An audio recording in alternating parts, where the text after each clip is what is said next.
opportunities. It thrives on skills, on intellectual property, Mr. President. That theory of the knowledge economy recognizes that yes, even though small countries like ours were underdeveloped through exploitation, that there is an opportunity even within that challenging environment to still be able to offset that if we can ensure that we can release the latent knowledge that is there existing through making sure that we have access to educational opportunities. And that is an important note for us in our development trajectory. So I say again, Mr. President, that having access and affordability to educational opportunities is something that is extremely important. Mr. President, there have been myriad of studies. I can look at UNESCO did a study in 2017, the OECD 2018. If you go on to ResearchGate, which is a research portal, you will find a number of theories and analyses that have been done on the correlation between educational opportunity attainment and poverty. All of them suggesting that in varying circumstances, that there is indeed a positive correlation between educational attainment, educational access, increasing educational opportunities, and reducing poverty. So that there is an acceptance, again, and particularly for developing countries, that education is a critical driver for development, Mr. President. But I find, Mr. President, that when we talk about education here nationally, we immediately narrow our focus to primary and secondary. We immediately begin to talk about the 11 plus,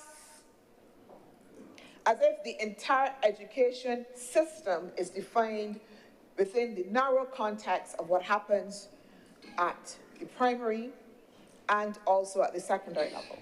And Mr. President, it is fundamental.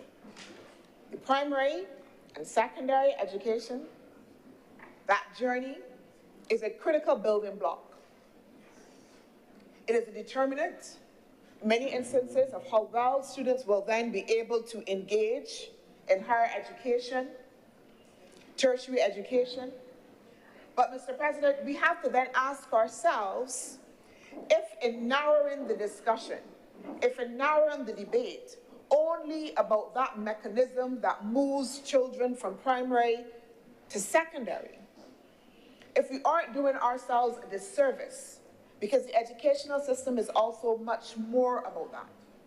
When the government announced that journey of education transformation, it was taken on board that the system also has to be able to look at fundamentally at issues of quality, of the curriculum, teachers' development. What happens to how we include, whether it is the disabled, those that come from lower income households, the issues of fairness, the issues of equity, as being important, and that the discussion about the mechanism is important, but that it is one facet of that. But another important part of the discussion that we always leave, Mr. President, is what happens next. What happens next to children, even within the context of a flawed system, who are interested in moving on to higher education? What is the analysis that we undertake about whether or not those systems are allowing for that smooth transition, about whether that movement from secondary into higher education is affordable? What happens, Mr. President, about who gets those opportunities and who doesn't?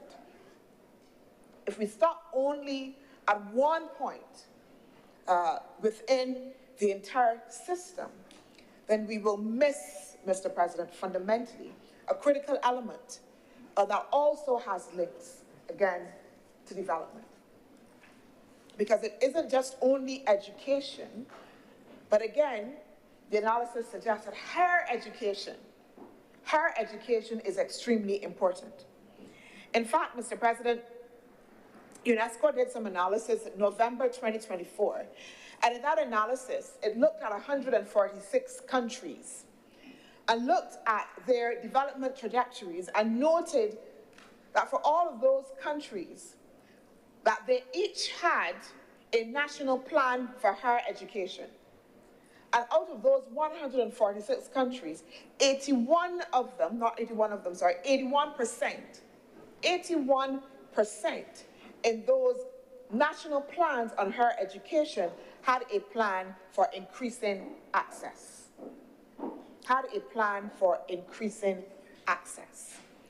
So again, globally, the understanding that higher education is critical and fundamental to development, to social equality, to ensuring competitiveness as a driver. We are seeing, Mr. President, other countries have that recognition. Mr. President, when Sir Hilary Beckles, and at that time he was Vice Chancellor at the University of the West Indies, he had announced a policy, or rather a goal, let me say a policy, a goal of a graduate in every household, And I think that we heard that, and again, we reduced it to making sure that we can increase the number of university students. When I went back to Sir Hilary's speech, what Sir Hilary was doing in his speech and even in announcing that goal wasn't just talking about increasing a number, he was making a fundamental development connection. If you read his speech, Sir Hilary, my apologies, prefaced his indication of that goal of a university graduate in every household by noting that there was a level of poverty that existed within the Caribbean that he said to us that we should not be comfortable with. That he said to us that we needed to be able to contend with. And in order to be able to contend with that, we have to be able to look at how every child is able to contribute to that. And that because we needed to be able to contend with that level of poverty, the dream, therefore, was to have a university graduate in every household. So that the goal was not about the number.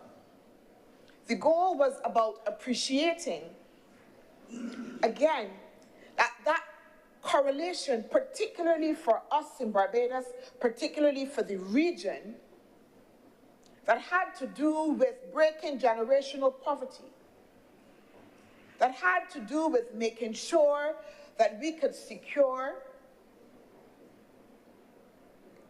an economic development that would be sustainable, had to do with making sure that we had within our households a university graduate.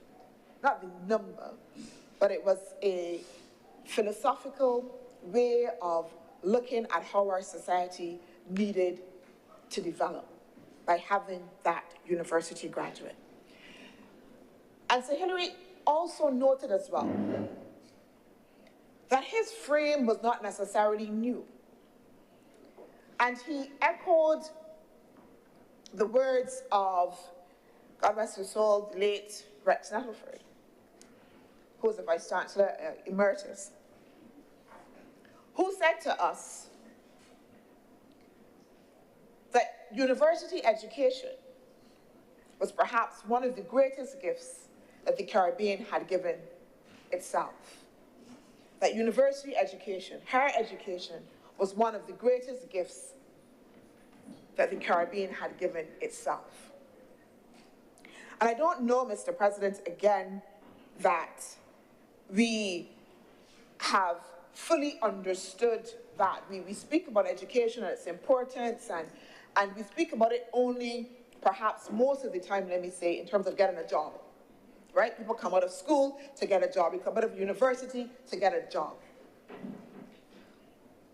What those esteemed gentlemen were saying to us was that it is more than that.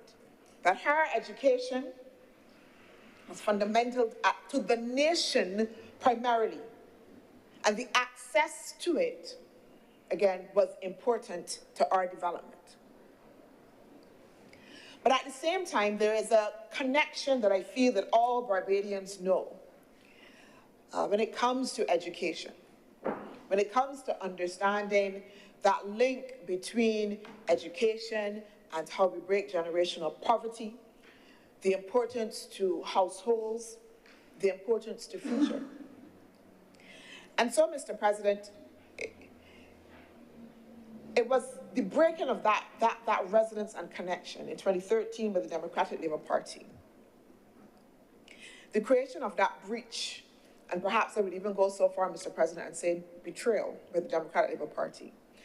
It was not just about the action in the moment. Hard choices had to be made.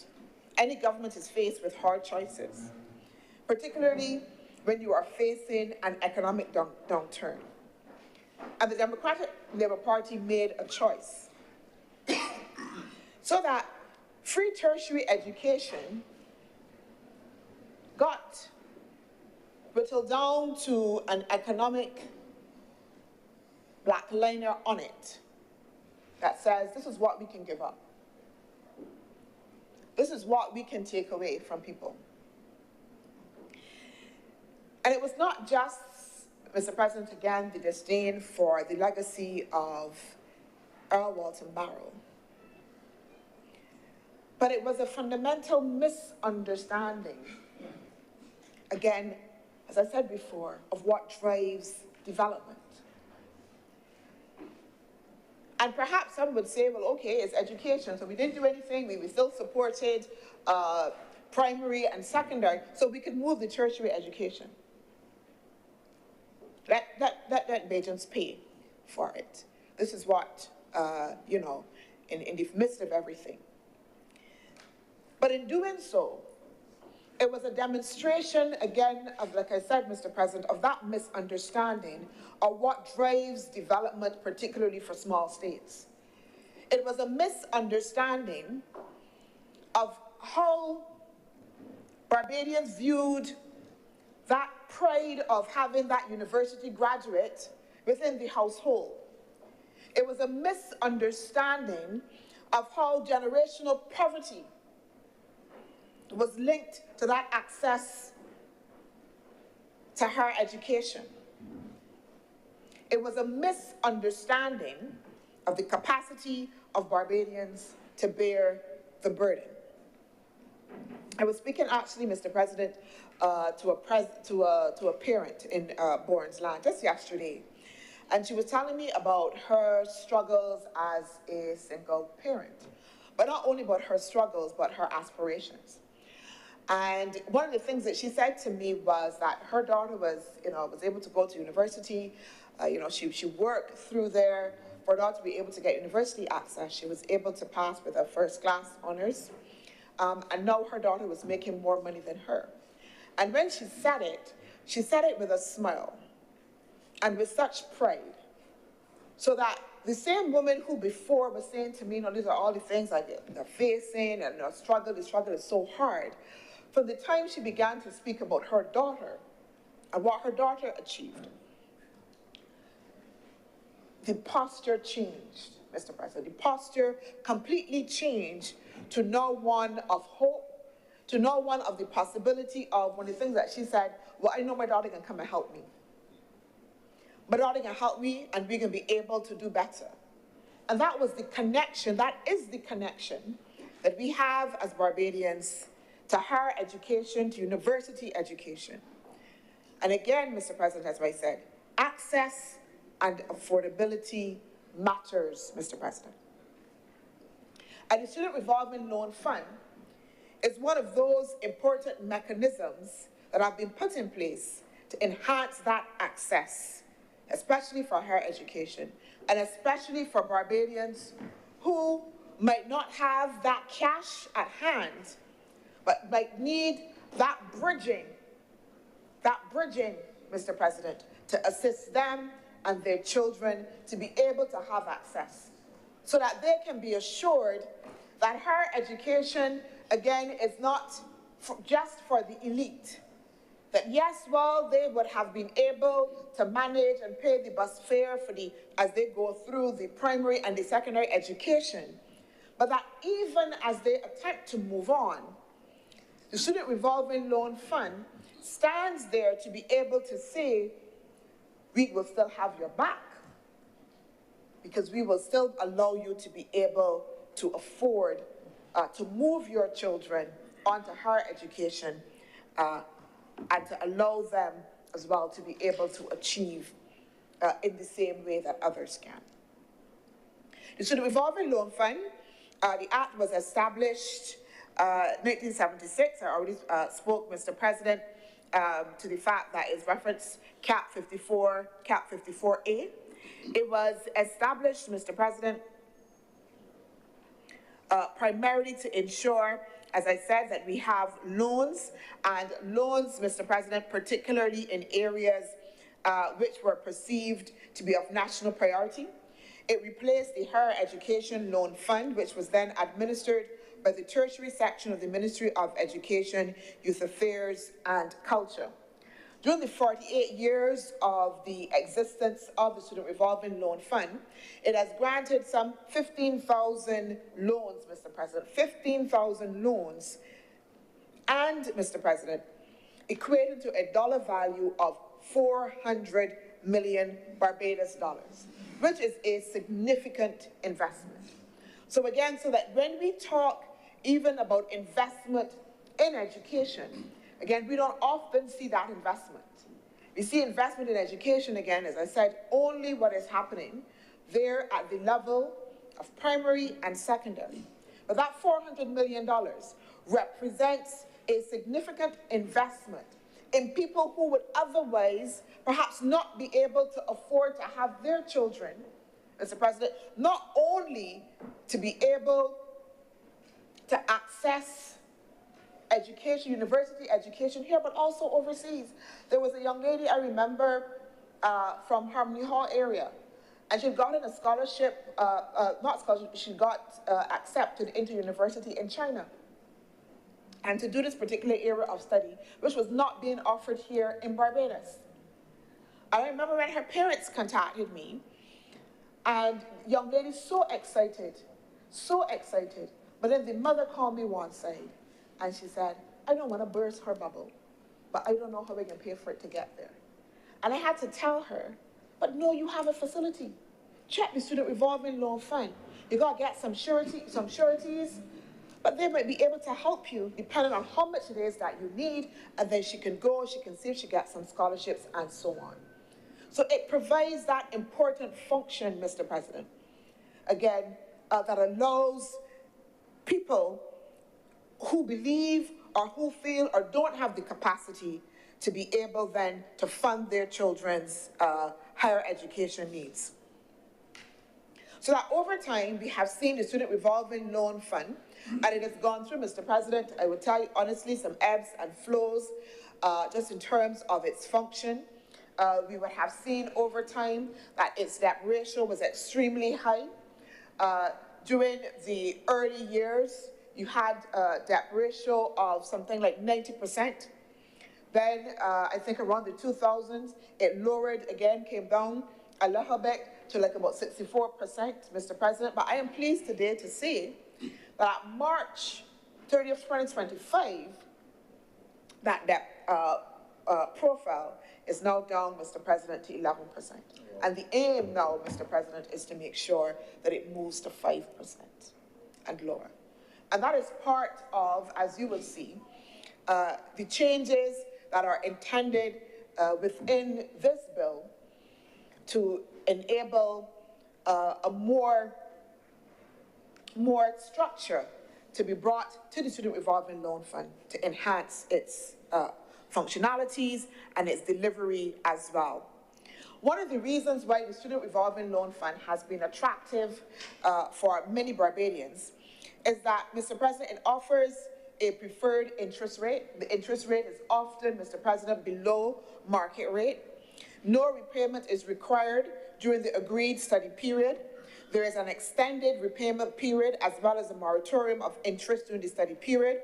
In addition, at the conclusion of the agreed study period, students are afforded an additional period known as a grace period where repayment is still not mandatory, although, Mr. President, interest accrues during this period.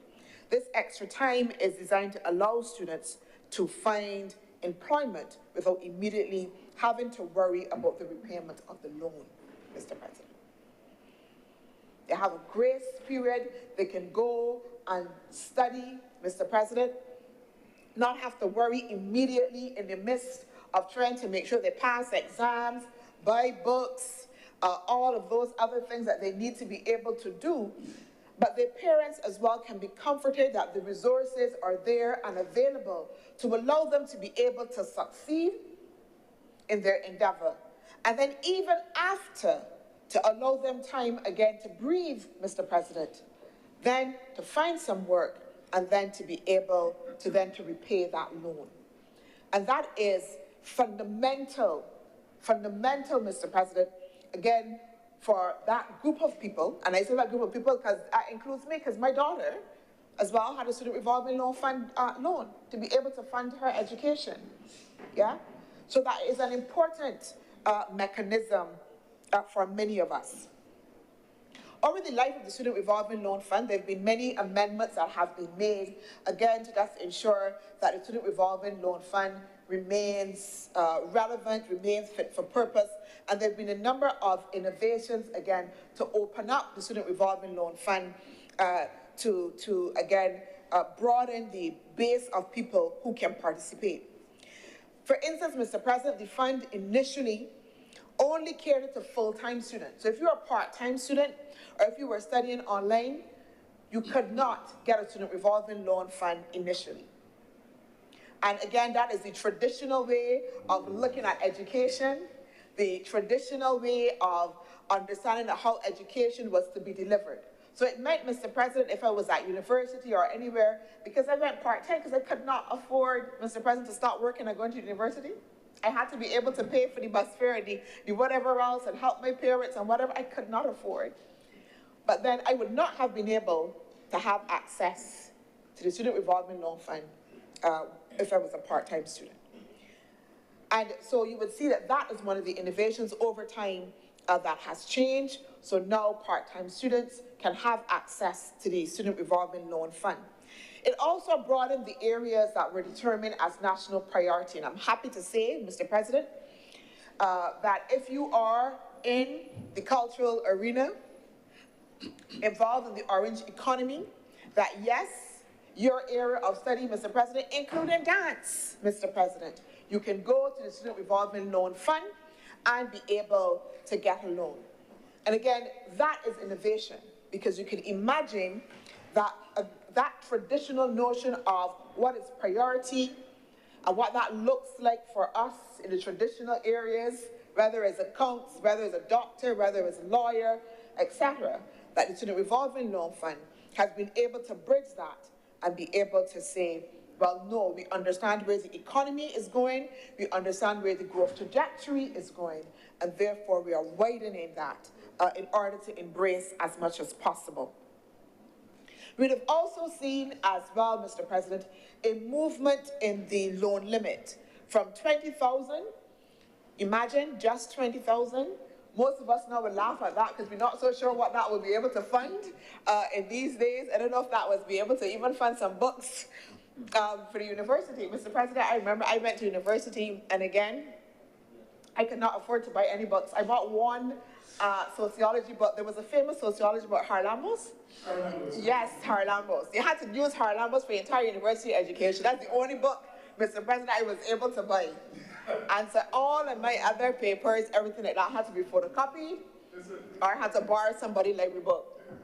Or I had to borrow some library book. But my one Harlambos is the book that I saved up and make sure that I had at home. Even now that my daughter is doing university, even just accessing papers online, because you would think that because things are online, that they mean that they're either free or accessible. But what now universities are actually making you pay.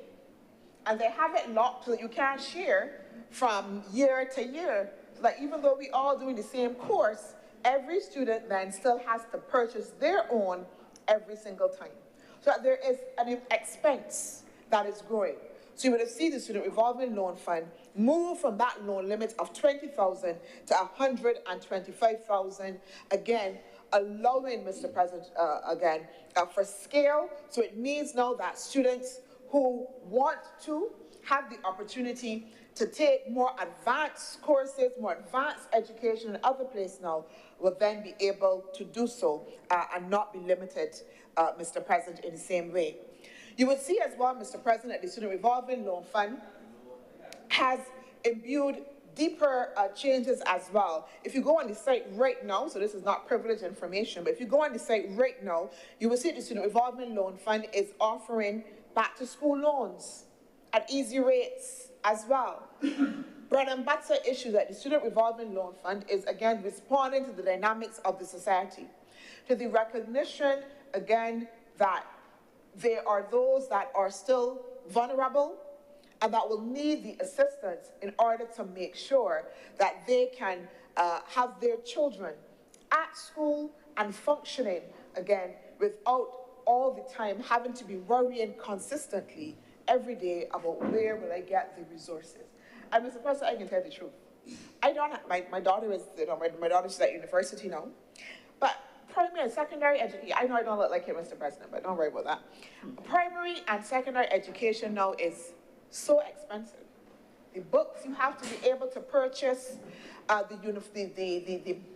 depending on what type of parents you are, the bag you have to be able to purchase. The shoes, when I heard the cost of the shoes now, Mr. President, it's not like in my daughter's days, if my daughter was to tell stories, she would tell you that I used to make her make sure she washed the bag, and if it ain't look too thin, we cutting off the little strings and stuff wrong it, and we can make it look nice, and she wearing it back the next time.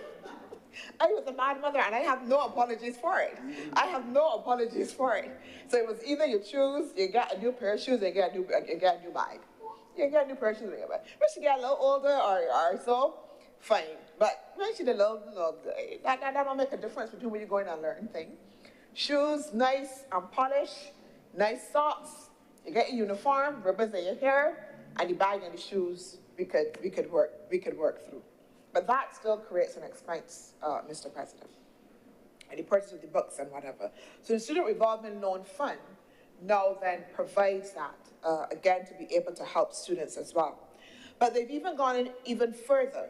So now, again, realizing that we have an aging population, they're introducing professional and training loans as well. Again, Mr. President, that commitment to ongoing higher education we see coming through from how the Student Revolving Loan is functioning. But even with those changes and others, we recognize that there were some challenges, and you will see that reflected in the proposed and what we have before us in the bill. Number one, Mr. President, the pool of sureties in Barbados, again, small place, shrinking. I don't know, Mr. President, any one of you, but you would get almost in a year 3 or 4 persons coming to you asking you to be surety. It could only be surety for one person at a time. And then some people don't want to be a surety because you never know when you might have to go for your own. So that the pool of sureties shrinking, and then that then became a barrier for people being able to access because they were saying, I cannot get a surety. I cannot get a surety in order then to be able to go forward to the Student Revolving Loan Fund. And Mr. President, you would see, again, that one of the changes that this bill and therefore its regulations is attempting to do is to say that at a particular threshold, you only now need not 2 sureties, but 1. And as well, you can mix surety and security. So that if you are not able to meet the higher threshold, by being able to secure that second surety, you can match it now by having security with it. Again, opening up and broadening that access. It also, as well, Mr. President, Before, again with my daughter signed, the agreement was between her and the Student Revolving Loan Fund because you have to be 18. What these changes are here that are presented in this bill is suggesting as well, now that parents or those that are guardians can now go forward for a loan as well, Mr. President. So rather than that child, now again, we're broadening access, we're broadening who can be able to go before the Student Revolving Loan Fund as well. And Mr. President, I'll come to some of the specific areas here that we will see in the legislation that have been updated, like I said, to enhance the functioning and to enhance the access, broadening of the access. So first of all, you would see that at section 4.1, we have a change from the management committee to a board of directors. So again, if you look at the previous act, you would see continuously that the affairs of the Student Revolving Loan Fund were governed by this management committee. And in order to strengthen its effectiveness, it is proposed here in this bill that we move to a facilitation of a board of directors in order to be able to govern the affairs. It also, as well, at section 5.1e, makes provision for compliance with the Public Finance Management Act 2019 as well. At section 5.1gh, it allows for the Student Revolving Loan Fund to now take deposits, because before it was not allowed to take deposits, Mr. President. So now, in this bill, it makes provision at that, as I said, 5.1gh for the Student Revolving Loan Fund to take deposits and also as well pay interest on those deposits. It addresses, Mr. President, at section 6, conflict of interest of board of directors, which is important. At section 7, it provides for an exemption of the Student Revolving Loan Fund from any licensing requirements. At section 9, it allows the Student Revolving Loan Fund, as I would have explained just now, to lend directly to parents or guardians of a person who is enrolled in educational institutions. Before that was not allowed. The loan was between the Student Revolving Loan Fund and the student. But now this change says now that guardians and parents, etc., that loan that can be lent directly to them as well. Importantly, Mr. President, at section 9.2, applicants over 50 years would now have to apply to the minister for approval to apply for a loan instead of the current 35 years, which is important. So we're going to see that part that says that if you're 50, that you have to apply to the minister. But before, the age limit was what? 35 years old. 35 years old. So we've moved from 35 to 50. We've moved from 35 to 50, but then say if you're beyond 50, then you would apply directly to the minister. So a quantum leap just in terms of that age threshold, which is important as well, recognizing the demographic changes, Mr. President, that are happening within our society. It changes at section 13, we change the current provision which links the interest rate charged on loans by the Student Revolving Loan Fund to the minimum savings rate and allows the Student Revolving Loan Fund Board in consultation with the Minister of Education to determine the interest rates applicable to loans. And that is a positive thing because it provides for some flexibility in terms of determining the interest rates so that then the Student Revolving Loan Fund can, again, if deemed necessary, based on what is happening within the market, can have an interest rate that is lower than the prevailing market rate, again, making sure that there is access for people who need it to the Student Revolving Loan Fund. It provides, Mr. President, at section 22, to extend the period to serve unpaid debt certificates from the current 14 to 13 days. So what happened, Mr. President, if the serving of that notice went beyond 14 days, and that can happen because you would serve a notice, the person that lived there, they may get it, all sorts of things. They would have to continually start the process over. The movement from that 14 to 13 days allows, Mr. President, greater time for them to be able to address those outstanding loan payments, and then also as well ensure further stability. It expands, Mr. President, the board from 7 to 8, and also allows, and this is in the first schedule, the minister to appoint the chairman and deputy chairman. Now, why would that be, Mr. President?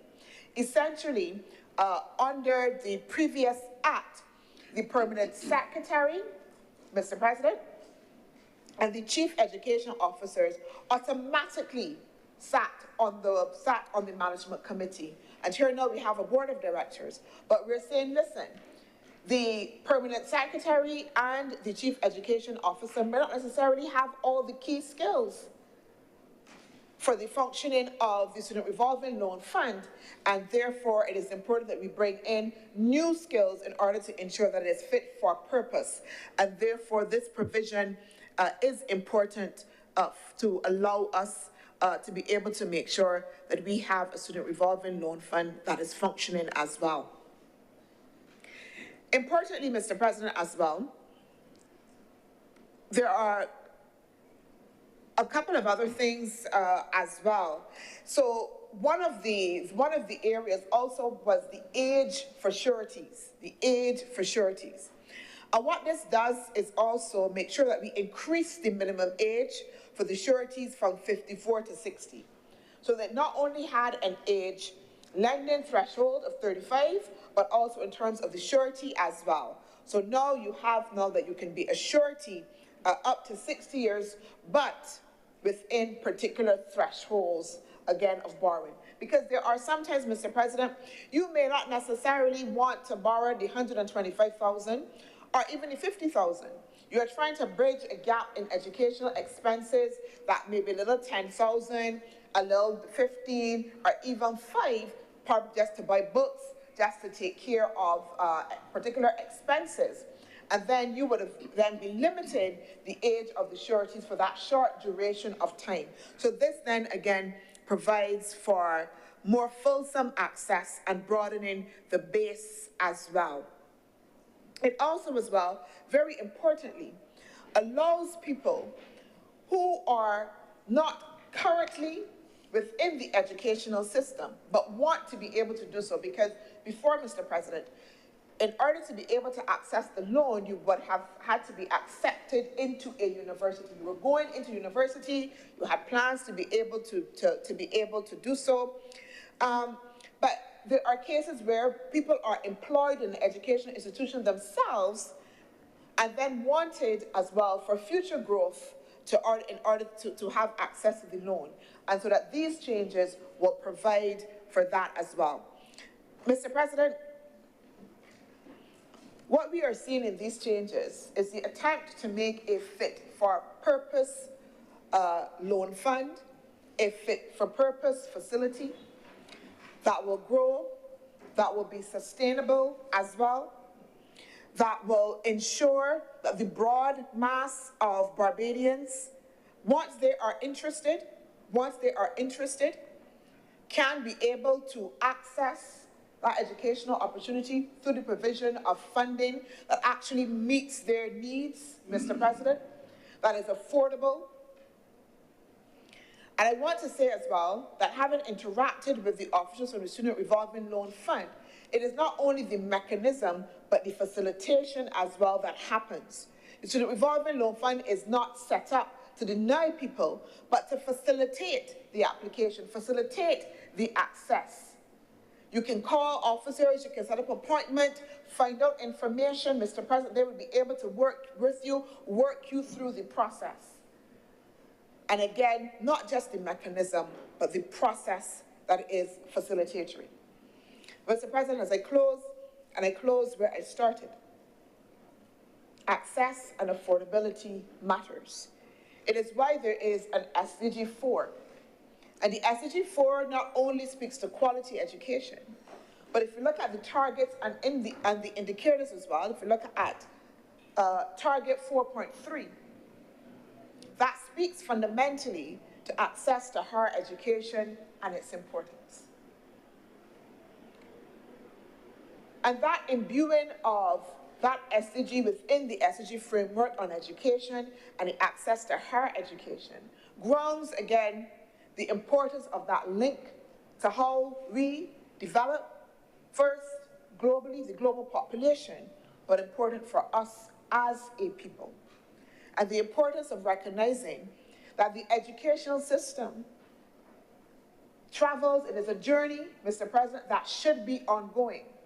And that access to vocational training and higher education is critical to how our people will develop. It is critical to the sense of pride that we are called on to imbue, and the extent to which, as a country, that we can harness all of the available skills and build the knowledge economy that will allow us to be competitive socially and economically. Mr. President, I am obliged, and I beg that this bill be read a second time. Thank you very much, Senator Dr. Chantal Maroney. Senator Worrell. Thank you, Mr. President, and I will not delay the House too long in terms of my contribution to this legislation, to this bill, the Student Revolving Loan Fund. I do think that the Minister did a good job in terms of explaining the changes that has happened with the Student Revolving Loan Fund over the years. Possibly a little bit more in terms of the necessity to move from the committee to the board in terms of explanation. But in terms of the importance of the Student Revolving Loan Fund, we all recognize in Barbados the very importance of this loan fund in terms of allowing persons to access quality education.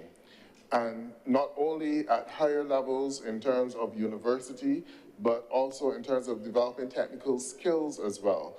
And those, one of the areas that I would love to see the Student Revolving Loan Fund pay more attention to in terms of greater access to persons who are doing skills in institutions such as, which would be our SJPP, those kind of technical vocational skills. One of the things that I would mention in terms of inclusion on the board, because it is very important that the programs that the students are looking to go into are accredited. So we do have the Accreditation Council, and that could have been included as part of the makeup of the board, to have someone from the Accreditation Council sit on the Student Revolving Board in terms of the review of those applications, and also making yourself critically aware of what is necessary, because there are times when we do not necessarily see what will be the game changers happening beyond our shores. And we need to be up to date. And oftentimes, a lot of students are well aware and ahead of their time, even ahead of institutions such as the Ministry of Education, the Accreditation Council, and even ahead of the Student Revolving Loan Fund. So you don't want situations to develop where, as time changes, we are now into the world of AI, but it could be another game changer coming up that a Barbadian is interested in pursuing this, and it may not be a talking point in Barbados nationally, and then for that student to be denied the opportunity to pursue that program because it is not recognized as something that will be critically important, not only in the development of Barbados, but globally in terms of development. And that is where having, well, I know that the fund does have a relationship with the Accreditation Council, but you have someone to focus in that area specifically, and identifying technical programs in particular, which will be game changers for the future, so that we can stay ahead of the curve and also encourage more of our people to pursue those areas which will be groundbreaking for the future. And with that, I can say that I support the bill, and I believe that we would have an opportunity to hear more from other senators in terms of the usefulness of the Student Revolving Loan Fund. Over the years, both administrations would have had issues in terms of the repayment of the loans, and that has been coming down, and you're getting greater structure in terms of the repayment of the loan. The whole process is a revolving loan, so that if you got a loan 10 years ago, it is expected that when you repay that loan, that you would help the child who is coming forward in the next 2 years to get a loan to go on to pursue their dream and their opportunity. So a lot of work has been done in terms of education and bringing awareness to the usefulness of the loan. I gladly support the increase in the amount available, the $125,000, and even that in itself might need to be adjusted upwards, so you need to have a focus on what is being charged for education globally and what persons need to pay for education globally, and keep an eye on that so that it would be adaptive to what the needs out there in the global environment, so as never that the Student Revolving Loan Fund will be a restriction to any Barbadian from being able to pursue their dreams in education. And with those few words, I thank you. Thank you very much, Senator Worrell. I will speak, sorry. Senator Kevin Boyce. Thank you, Mr. President. Mr. President, this is a somewhat personal plea. Having had to deal with the outcome of a student revolving loan scenario, I think there needs to be a focus, and I was on the website and I saw there is now a nice video that gives guidance to sureties when they put themselves in the position to guarantee these loans. I understand that the process is a lot more technical now, and that the officers are making it very clear of the ramifications. But what my experience has been, very close to the fact, is that when it comes time for the loan to be paid and the errant student cannot be found, the low-hanging fruit is the person who gave the surety. Now, when you have such attractive low-hanging fruit, it then means that the fund is obliged to go after the surety who may not have been aware of the implications or the likelihood of having to pay the actual sum. So what do I say about that? I say that we all recognize when it comes to loans, be careful what you're doing in terms of guarantees, but I think also allowing the sureties to have express subrogation rights within the legislation would have been useful, while you can still do it under common law. As you know, what that means, Mr. President, is that if you as a surety have to pay money as a result of an errant debtor, you then step into the shoes and have the powers of the person who gave the loan in the first place. That, however, needs to be bolstered by the ability of the surety in relation to how do they get the money, in terms of the surety not having the garnishment powers that the student revolving loan has. And perhaps we need to have an express or maybe understanding that the student revolving loan, before it goes after the surety, as it is established in some guarantee documents, makes every effort possible to go after the errant student, go through the garnishing process, and then if unsuccessful, you go after the surety. But all in all, everything is understood as to the why, but I think that is a pragmatic issue that should be highlighted and addressed through the means of continued education. As I said, I saw the website, advice to sureties, but sometimes people really don't understand what they're getting into. Personally, for me, it was a great lesson to learn at an early age. Thank you, Mr. President. Thank you very much for that testimony. Senator Reverend Charles Morris. Mr. President, I rise again to lend my support for this legislation bill before this chamber. So, as you know, I would take a and historical approach. Not controversial, sir. Not controversial. I would take an historical approach, sir, because one thing that I've noticed about this piece of legislation, sir, is that it has bridged the gap between what was considered adult education and higher education. At one stage, those who were considered adults who had been out of the system.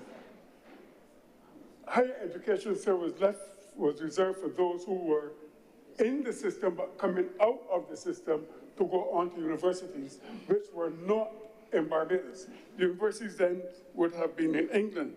And what we are witnessing now is a further move to adult higher education, where the age has gone from 35 to 60.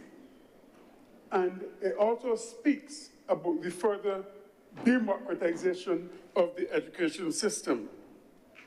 Now, prior to 1830, there was no institution in Barbados with higher education. As a matter of fact, higher education then was for a minority group. And if you look at it, sir, by 1945, I think it was, there was only, I think it was one Barbados scholarship, and the scholarship winner would get £1,000 together with allowances and increases due to the wartime situation. There were island scholars too that went to Codrington College, and they were given, I think it was £40, and that was all. Because at that time, the authorities were more interested in creating and looking after the efficiency of the limited system than for democratizing education. And then in 1944, you had the government-assisted schools. There were 11 schools in all. 3 of them were government-assisted: Harrison College, Queen's College, and the Lodge. And they had 6 form schools. It was from these schools that a lot of persons would have gravitated towards university education. And the other secondary schools, in fact, sir, those 3 schools carried about 40%, 44% of the student population then. And the other schools, therefore, were left in a situation where they would just provide people for the public service and all of that. Sometimes there's no hope of getting higher education. But again, as we travel along the years, we see that it became further democratized when Eric Williams and Grantley Adams and Norman Manley decided that there should be university college for the children of the working class people. That system continued to be democratized, and now we're at a stage where, I've lost a lot, sir, but we're at a stage where adult education is now seen as part of the tertiary system. And I'm glad that this has happened, sir, because I served as Deputy High Commissioner in London, and there were some students who had to leave universities there because they and their parents did not have access or were not granted student revolving loans. The thing is that the students or the parents had to put up the house and all kind of things, and mortgage their house and all that kind of thing to get the education for their children overseas. I'm happy that the parents now can borrow from the student revolving loan rather than have to put up all the, they can borrow from it to support their children. One thing that really did hurt me, sir, was when a young lady was at Westminster. She was doing, I'm not going to say what she was doing, but the university hounded her for the payments until she had to come back home. And only a few weeks ago, I saw the mother in the supermarket, and she was hoping that something could be done so that her daughter could go back to Westminster. And I'm happy that this legislation would allow for that to happen. And there are a lot of students overseas, I don't think it's England only, where they start and then they could not get through. Remember, we had to start a fund in England for one person to finish. And I'm happy that he finished with first-class honors from Kent. So the way is open. I'm glad that this has happened, sir, and I speak with a degree of feeling on this one, because I'm looking at a situation where children can further their education with the view, with the knowledge that their fees will be paid. Because very often, even then, the student, they said that the funds were not released on time, and there was a lot of uncertainty. And I hope, sir, that that uncertainty has now been gotten rid of. The other thing that I want to say, though, is that those of us who have been given much, much is expected too. And there were too many instances where people received the loans and did not repay. Now, sir, I think that it is not only a financial, all these financial rules and all, but it's here something with responsibility. That if I borrow from your fund to educate myself, when the time has come, I should be able to repay so that some person else would be able to continue their education. So I would implore all of those who over the years would have owed their fund money to just repay it, because it's about seeing your brother and your sister moving on or having the same opportunities that you would have had. And so therefore, sir, I don't want to say anything controversial or talk too long, so I thank you for allowing me to voice my support for this legislation. Thank you very much, Senator the Reverend Charles Morris. Senator the Honourable Lyndall Nurse. Thank you, Mr. President. It shan't be very long here, but I just wanted to rise and also lend my support to this bill. I think it is a very useful mechanism which the government in the past would have established for those students who were not fortunate enough to have been able to get a Barbados scholarship or an exhibition or bursary or national development scholarship or any of these other available sources for obtaining finance for higher education.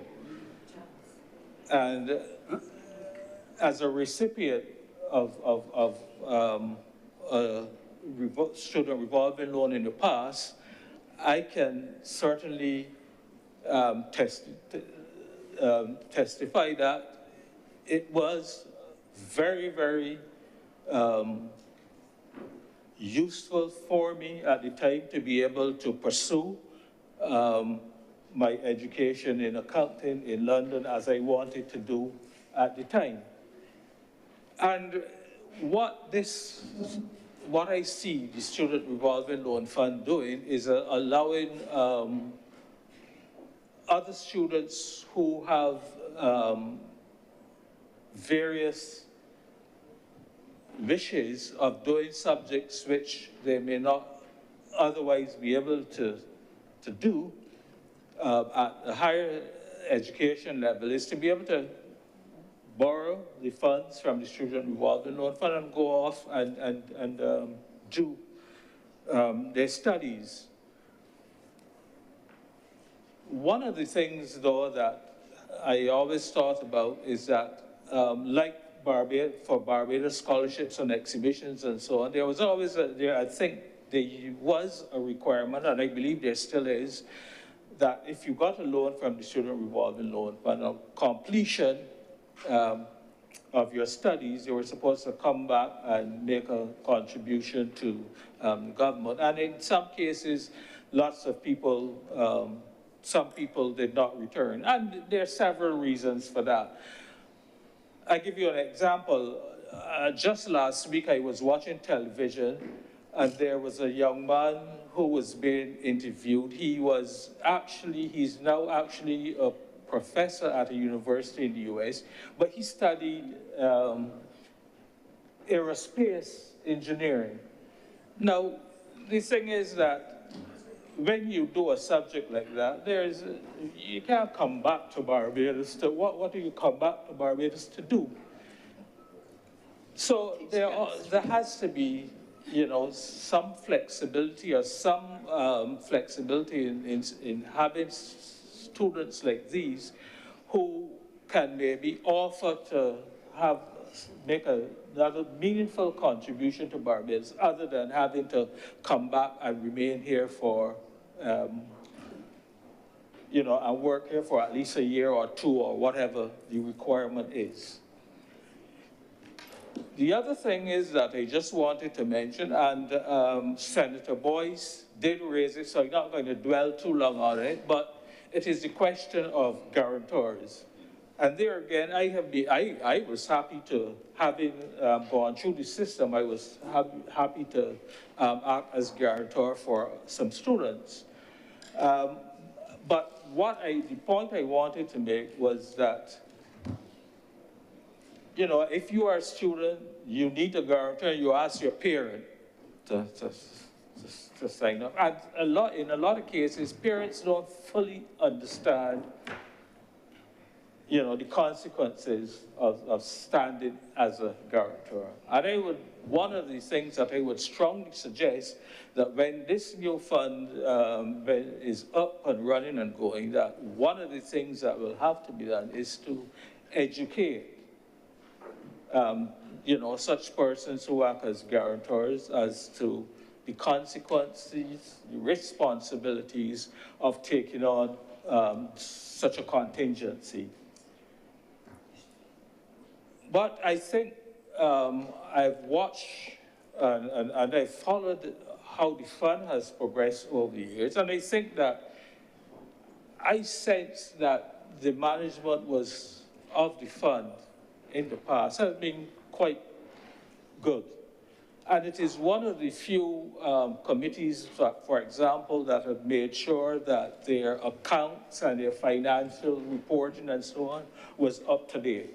So I definitely hope that this will spill over into the new body when it comes into when it comes into force, and that we will see this continued level of management under the new board. I think it provides a good opportunity for students to have an opportunity to get their higher education in whatever field they wish or they desire. And I hope that it will be more adequately advertised, that students will become aware of it, and that the level of funding will always be adequate enough that those students who want to, that there will be funds available when students apply. I don't know,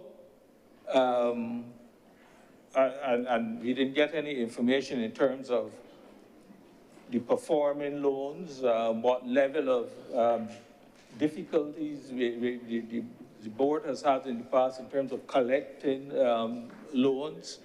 But that is an area that perhaps we could have heard a little more about and to get a little understanding as to how, as we proceed, how this is going to be controlled.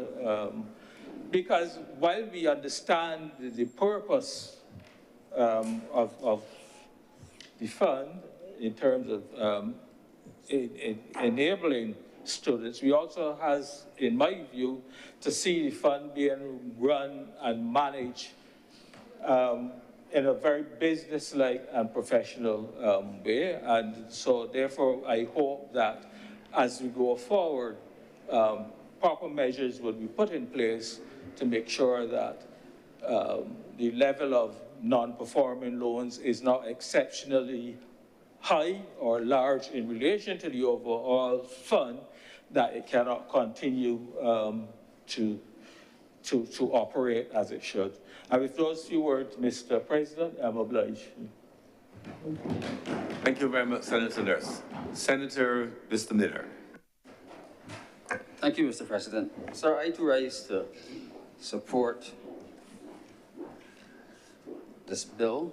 Sir, it's really good that government has taken the time to fix some of the issues that existed with the Student Revolving Loan Fund. Sir, and one of the biggest problems that existed was, I believe, failure to repay. Sir, I was fortunate in some way that the government paid for my tertiary education. But there were persons who, in my time, who, while mentally, sir, they would have qualified, financially, they could not afford to pay. And the student revolving loan was not available to them because of sureties. And there are still many persons who might wish to get a loan from the student revolving loan, who might not be able to find a surety. We have been speaking, sir, about the blue economy, and I asked myself as I sat here, if a participant in the blue economy applied for a student revolving loan, would they be treated in the same way as someone who applied to do medicine, for example? And I dare say that they wouldn't. So even within the loan fund, sir, there is existing discrimination. So I hope that some of these changes will remove some of that.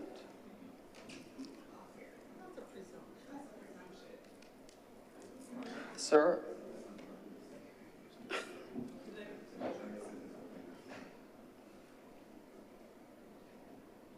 there's the matter, sir, of guarantors of loans. There is an age limit that is set, and that age limit has been set based on what one thought was the normal age of retirement. It played a role. The age of retirement has changed several times, and it continues to go drift upward, and people continue to earn in their retirement. And I wonder if we need to seriously look at whether that cutoff age needs to be adjusted with the possible ability of the guarantor to pay. Yes, because I know what I mean when I say that there are many people who will not make it if they did not have access to a student revolving loan. And there are little things that will prevent access, that all the paperwork and all the structure will not fix. And your guarantors are very, very important. Sir, I wish to touch for a few minutes on where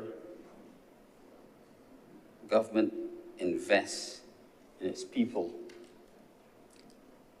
And we expect, or we should expect, some return on the investment.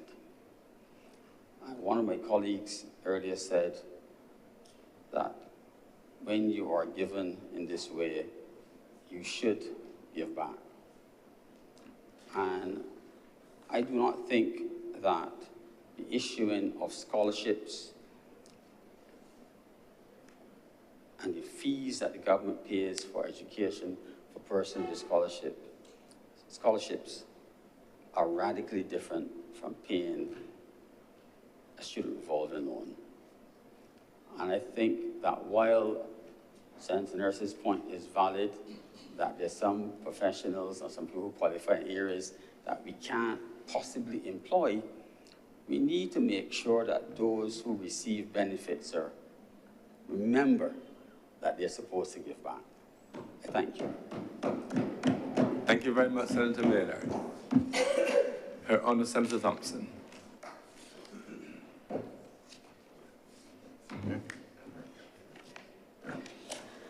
Thank you very much, Mr. President. Life is really very interesting. I remember when this fund was established during the Tom Adams administration. I was a teenager at the time, and I remember in I was about 23 at the time, so that would have been, I was born in 61. Pardon? No, it was established when I was a teenager, but I remember when I was about 23, sir. It had then been functioning for some time, and I wanted to go off to law school. And my father insisted that I go to the Student Revolving Loan Fund and get a loan because I was a woman. And that if I wanted to study law, I had to act with some degree of responsibility. I had to learn what it was like to face the bank or financial institutions. And I had to go and get a loan to put myself through law school. And it was nothing to do with him, and it had nothing to do with the fact that he could absolutely write the check for me to go. Life is so interesting, as I said, because I remember when his granddaughter was going off to study law in England, and he wrote a 6-figure check and put it in her bank account and told her to go. But poor me, I was in a different position. And I remember the day that I went very nervously to negotiate with the Student Revolving Loan Fund, a young girl of 23. Never having faced any financial institution in my life, but my father trying to teach me a critical life lesson.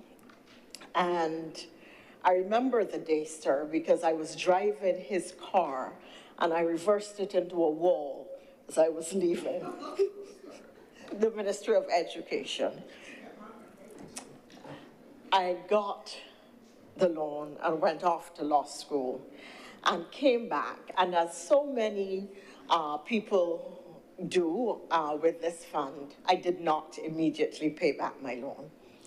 I am happy to say, sir, that I did pay every single cent that the taxpayers advanced to me, and I'm deeply grateful that they did, and I'm grateful that a government had the vision to create a fund of this type, because as others have remarked before me, there are people who, without it, would not have been able to pursue higher education or to pursue the Student Revolving Loan Fund really finances dreams and futures. Really, that is what it does. It doesn't have any slogan, but if there were to be one, I think that is the slogan that we would have to attach. And it shows really what a visionary government can do, well-directed policy that is, in fact, transformational. And I'm grateful to be part of a parliament that will, again, redefine how this fund functions and the extent to which it acts as a lever for upward social mobility, for the transformation of fortunes and circumstances, and for truly changing the lives of families. I was the first person in my family, sir, to have a tertiary education.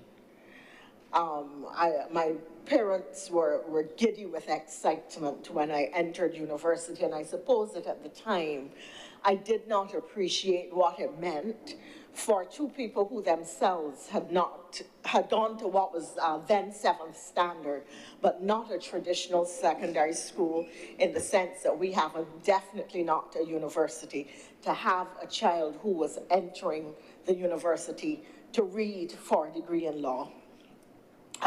So I could not understand then the level of my parents' pride, but I understand now only too well that for people born in poverty in Barbados, that this is a mechanism which moves them from poverty toward the path of prosperity.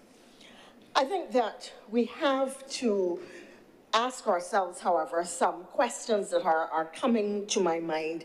I will start, sir, on the point of sureties, because so many people have spoken to the issue of sureties and guarantors and so on.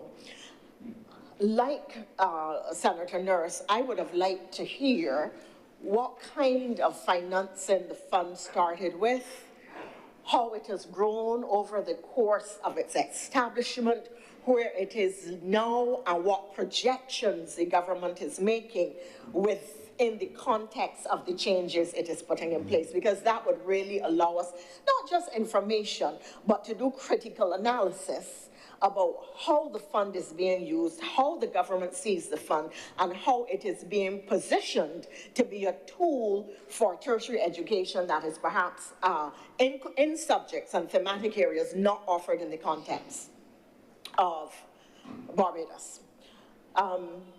As an attorney practicing, sir, I had been at one time one of the attorneys who was asked to collect monies from non-performing loans from those persons who were ministers of government, attorneys, doctors, all kinds of professionals in Barbados who were just not paying. And the fund got very annoyed with me because some of the people had gotten their money, started up practice, up and left the country, never paid a cent. You know, when you call them to talk to them, and it wasn't my thing to try to embarrass anybody, but you know these people, these are your fellow professionals. And you wanted to talk to them quietly and say, well, you know, they want to put yourself in order. And so they would start to tell me about their mortgage and their children and why they shouldn't pay back, and after all this time, why were they being pursued and so on. So it was very difficult to collect money. And I would therefore have been curious to know how we are strengthening our collection. I think that officers, I mean, you go in 23 for the first time to make a loan, and you know, they write you up and so, but nobody really sat down with me to explain to me what a revolving fund was. I really had no appreciation, truthfully, that if I did not pay, that I was in effect robbing somebody else of the same opportunity. When I came back, and they know when you leave and when you come back, because you're supposed to inform them, they know what you're studying and your period of study is, you should receive a letter and or phone call and or WhatsApp or an email to say, welcome back to Barbados. We were pleased to fund you. Please bear in mind that you have to start paying your loan in 6 months' time. Officer Jones will be calling you a month before your payments are supposed to start. So that there should be rigorous policing of the loan itself. And I don't care that commercial banks don't operate like that, but commercial banks will turn the screws on you in a way that the student revolving loan fund does not. And in fact, they can't, because you already got the education. You already have the training. It isn't as if they could come and pick up your motor car or take a lien on the property or something of the sort. You have the education. You are benefiting from the loan, and they cannot take that knowledge and power, the power that knowledge gives, away from you. So therefore, their mechanisms for policing that fund to ensure they get that money, staying in contact with the people. If the borrower does not hear you for 3 years, they're about to forget about you. But if they come in and they face you, or you are called in to face them and they're in contact and you are getting notices and so on, it becomes part of your planning. And in fact, In the same way that when you go to commercial entities and you have to give information on your assets and liabilities, they should ask whether or not you have a loan from the Student Revolving Fund and whether it is being paid. Because that may well act as an indicator of how they will treat your loan. It may not, because as I said, the banks tend to have means of collecting their monies that are far more aggressive, and in fact, you don't get the funding until you only get the funding at the time the contract is secured and you get the whatever it is right away. So it is perhaps not similar. And therefore, I would really like to see what is happening with sureties, and that is one of the reasons, given my experience as an attorney, having worked for the fund, that you could not ask me to act as a surety for anybody, not given the level of delinquency that I saw from the people whom I saw. So that is perhaps the biggest barrier that the Student Revolving Loan Fund suffers. And this is being perfectly honest, sir. I don't know what is the level of top-up by the government or the level of capitalization, to use a more acceptable financial term, although I think everybody knows what I mean by top-up in this context. But this has been a major bugbear with the fund. What is the cost of education? And sir, I think that discussing this matter today opens up some other questions that are relevant to our circumstances. Barbadians like to talk about how much taxes they pay. If you have 2 children at university, and one is doing an arts degree and one is doing a science degree, you are being supported, or your children are being supported and financed in their degrees. 2 children, one doing arts, one doing science, to the tune of $110,000 per year. You don't pay that amount of taxes. That has nothing to do with roads, has nothing to do with health care, has nothing to do with any of the other benefits that we as Barbadians enjoy, insist on, and will not give up, but do not want to pay for. So,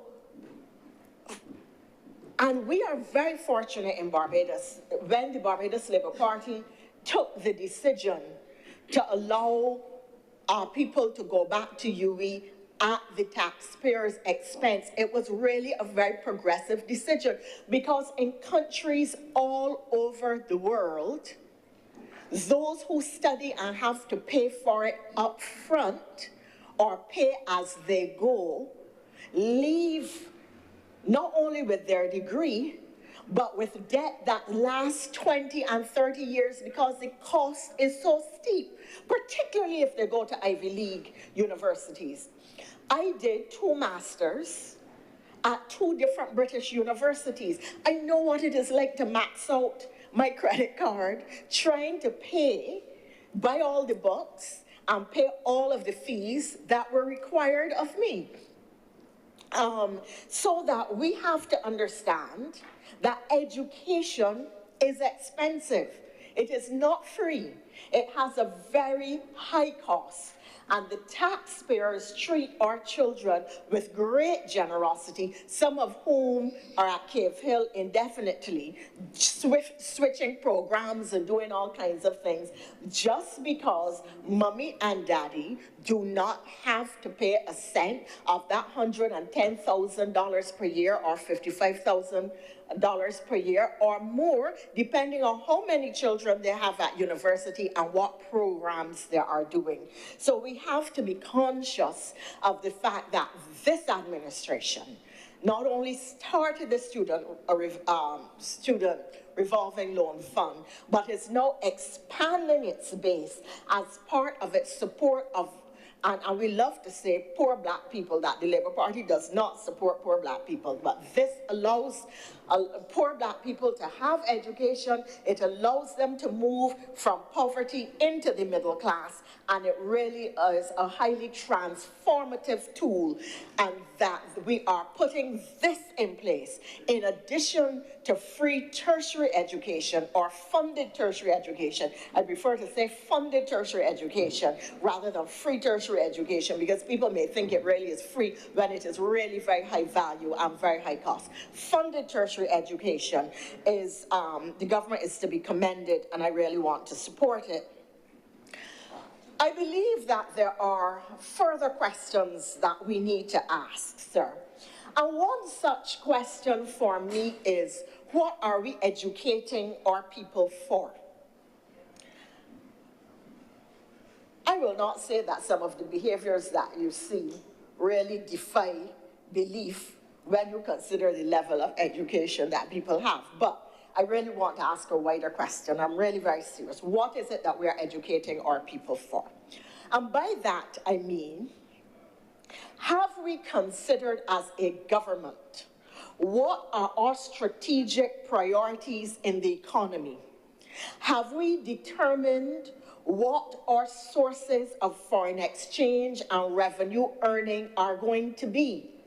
We have been talking about building new hotels, and they will open up several opportunities, not only in tourism, but for entrepreneurship, for people with management skills, for people who do things like massages and aesthetics, for people in food and supply, for agriculture. So every time you build a hotel, there is a direct and indirect impact in the tourism sector and outside of the tourism sector for all manner of sectors and persons conducting business. But my wider question is beyond tourism. We've heard about the establishment of a pharmaceutical industry, that Barbados is going to go into manufacturing with Rwanda as a partner, and this is good. But how are we going to expand our economy? What are going to be the new areas of endeavor and enterprise in the next 5, 10, 15, 20 years? What is the economy going to look like? What is our civil service going to look like? Is our civil service going to be an implementation agency, much as it is now? Is it going to be a regulatory force in a way that it is not currently? For instance, there are regulatory departments, so I could identify SSA as an implementation agency, and then I could identify the Environmental Protection Department or the Environmental Protection Agency as a regulatory agency. So are services going to be put out to the private sector while government plays the role of macro regulation, oversight, management, control, ensuring that the implementation is done in the way government intends? You see, it is only when we start to ask these kinds of questions can we determine what we are training people for to do, what the economy is going to look like, what skill sets and knowledge base do they have to propel the economy forward. We see happen in other jurisdictions where once the economy starts to grow, because the training and education has not been commensurate in terms of the planning, that they have to start importing skills, people with all kinds of knowledge bases that the local economy does not have, and that creates a major us and them kind of thinking. So I commend government on the Gateway Initiative, for instance, where they are training people to fit them for the upcoming boom in tourism and construction. But at the same time, we now have to ask ourselves, in the context of a knowledge economy, in a context of an economy, a global economy that is being driven increasingly by technology, by AI, by robotics. Sir, 2 weeks ago, I have to tell you, I got into a car. I tell everybody, sir. I got into a car, I drove, and then I came up alongside a vacant space, and the person salesman who was showing me the vehicle said, okay, press this button and it will tell the car to reverse itself. And I sat down in the car, and the car maneuvered, reversed itself, positioned itself perfectly in the spot, equidistant between the parallel white lines. Well, sir, I sat down at my old age in shock. Because, you know, you hear about these self-driving cars and this and that, but here in Barbados, to sit down, I actually experienced it. Mind you, I'd have to say the car was not as good as me, because I could have got into the spot in 1, but it did it in 3. I was equidistant, it did the job. Yes, especially given I drove into a wall yesterday, perhaps I should accept that the car driving itself might not be, I'm into a wall again, might not be a bad thing. So the walls just come out of nowhere. I cannot figure out how they do it.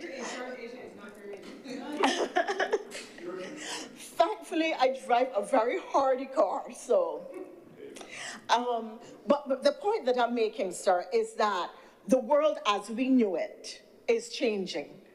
It is being changed by technology. The workplace as we know it is being changed by a change in labor, the way the technology is transforming the labor force and the marketplace. It is being changed by the rise and rapid growth of the gig economy and a whole number of other factors. So the question is, in terms of our education, how are we projecting the skill sets that we are going to need? Because very often I find that when you apply for loans, that if you say you want to do things like, what is it that the Most Honorable Corey Ford studied? Trying to remember, I can't. But he would have studied something that was very, very unusual at the time. It wasn't what we were accustomed to. Sorry, what's that? Infectious diseases. There were not people studying infectious diseases at the time. And therefore, when he would have applied for this, his own scholarship, or when he would have thought to do that, you know, the whole question of, is this a skill that we are going to need? Well, infectious diseases, when people get colds, I mean, we're talking about, nobody could have anticipated COVID. So young people are now looking to study a whole range of things that perhaps mean very little to you and me, or perhaps not relevant.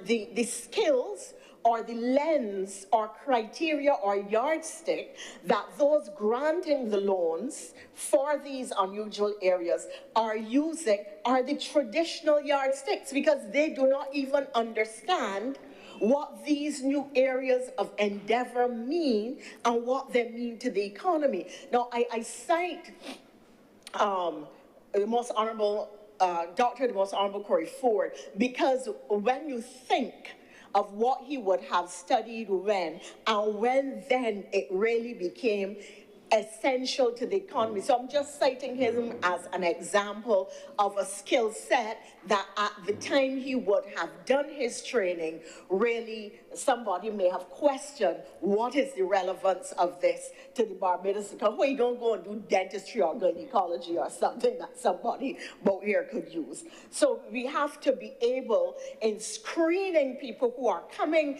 to the fund, to do things that might be unusual, we have to be able to bring information to bear on screening them and what it could mean for the economy, and a new understanding of the implications of the jobs that are available now and that are going to be available down the road, even if they're not available now. It also then raises the question of something to which either Senator Nurse or Senator Maynard alluded, and that is the question of studying for something where you cannot immediately return to Barbados because the opportunity to practice in your field is narrow. I think that in some instances we have to take chances on these people because they are going to use their skills in ways that will help somewhere else. They are going to repatriate benefits. If we can get them to pay and to agree to pay their loans, that becomes the most important thing because education and knowledge are not wasted. And at some point, we may very well be able to repatriate a highly skilled Barbadian who may be operating at the highest levels in the international sphere where we did not immediately have a need for him except to tell somebody who is a biochemist, for instance, all right, see if you could get into Harrison College and teach for chemistry or something, but who may then be part of your new pharmaceutical industry once the opportunity opens up.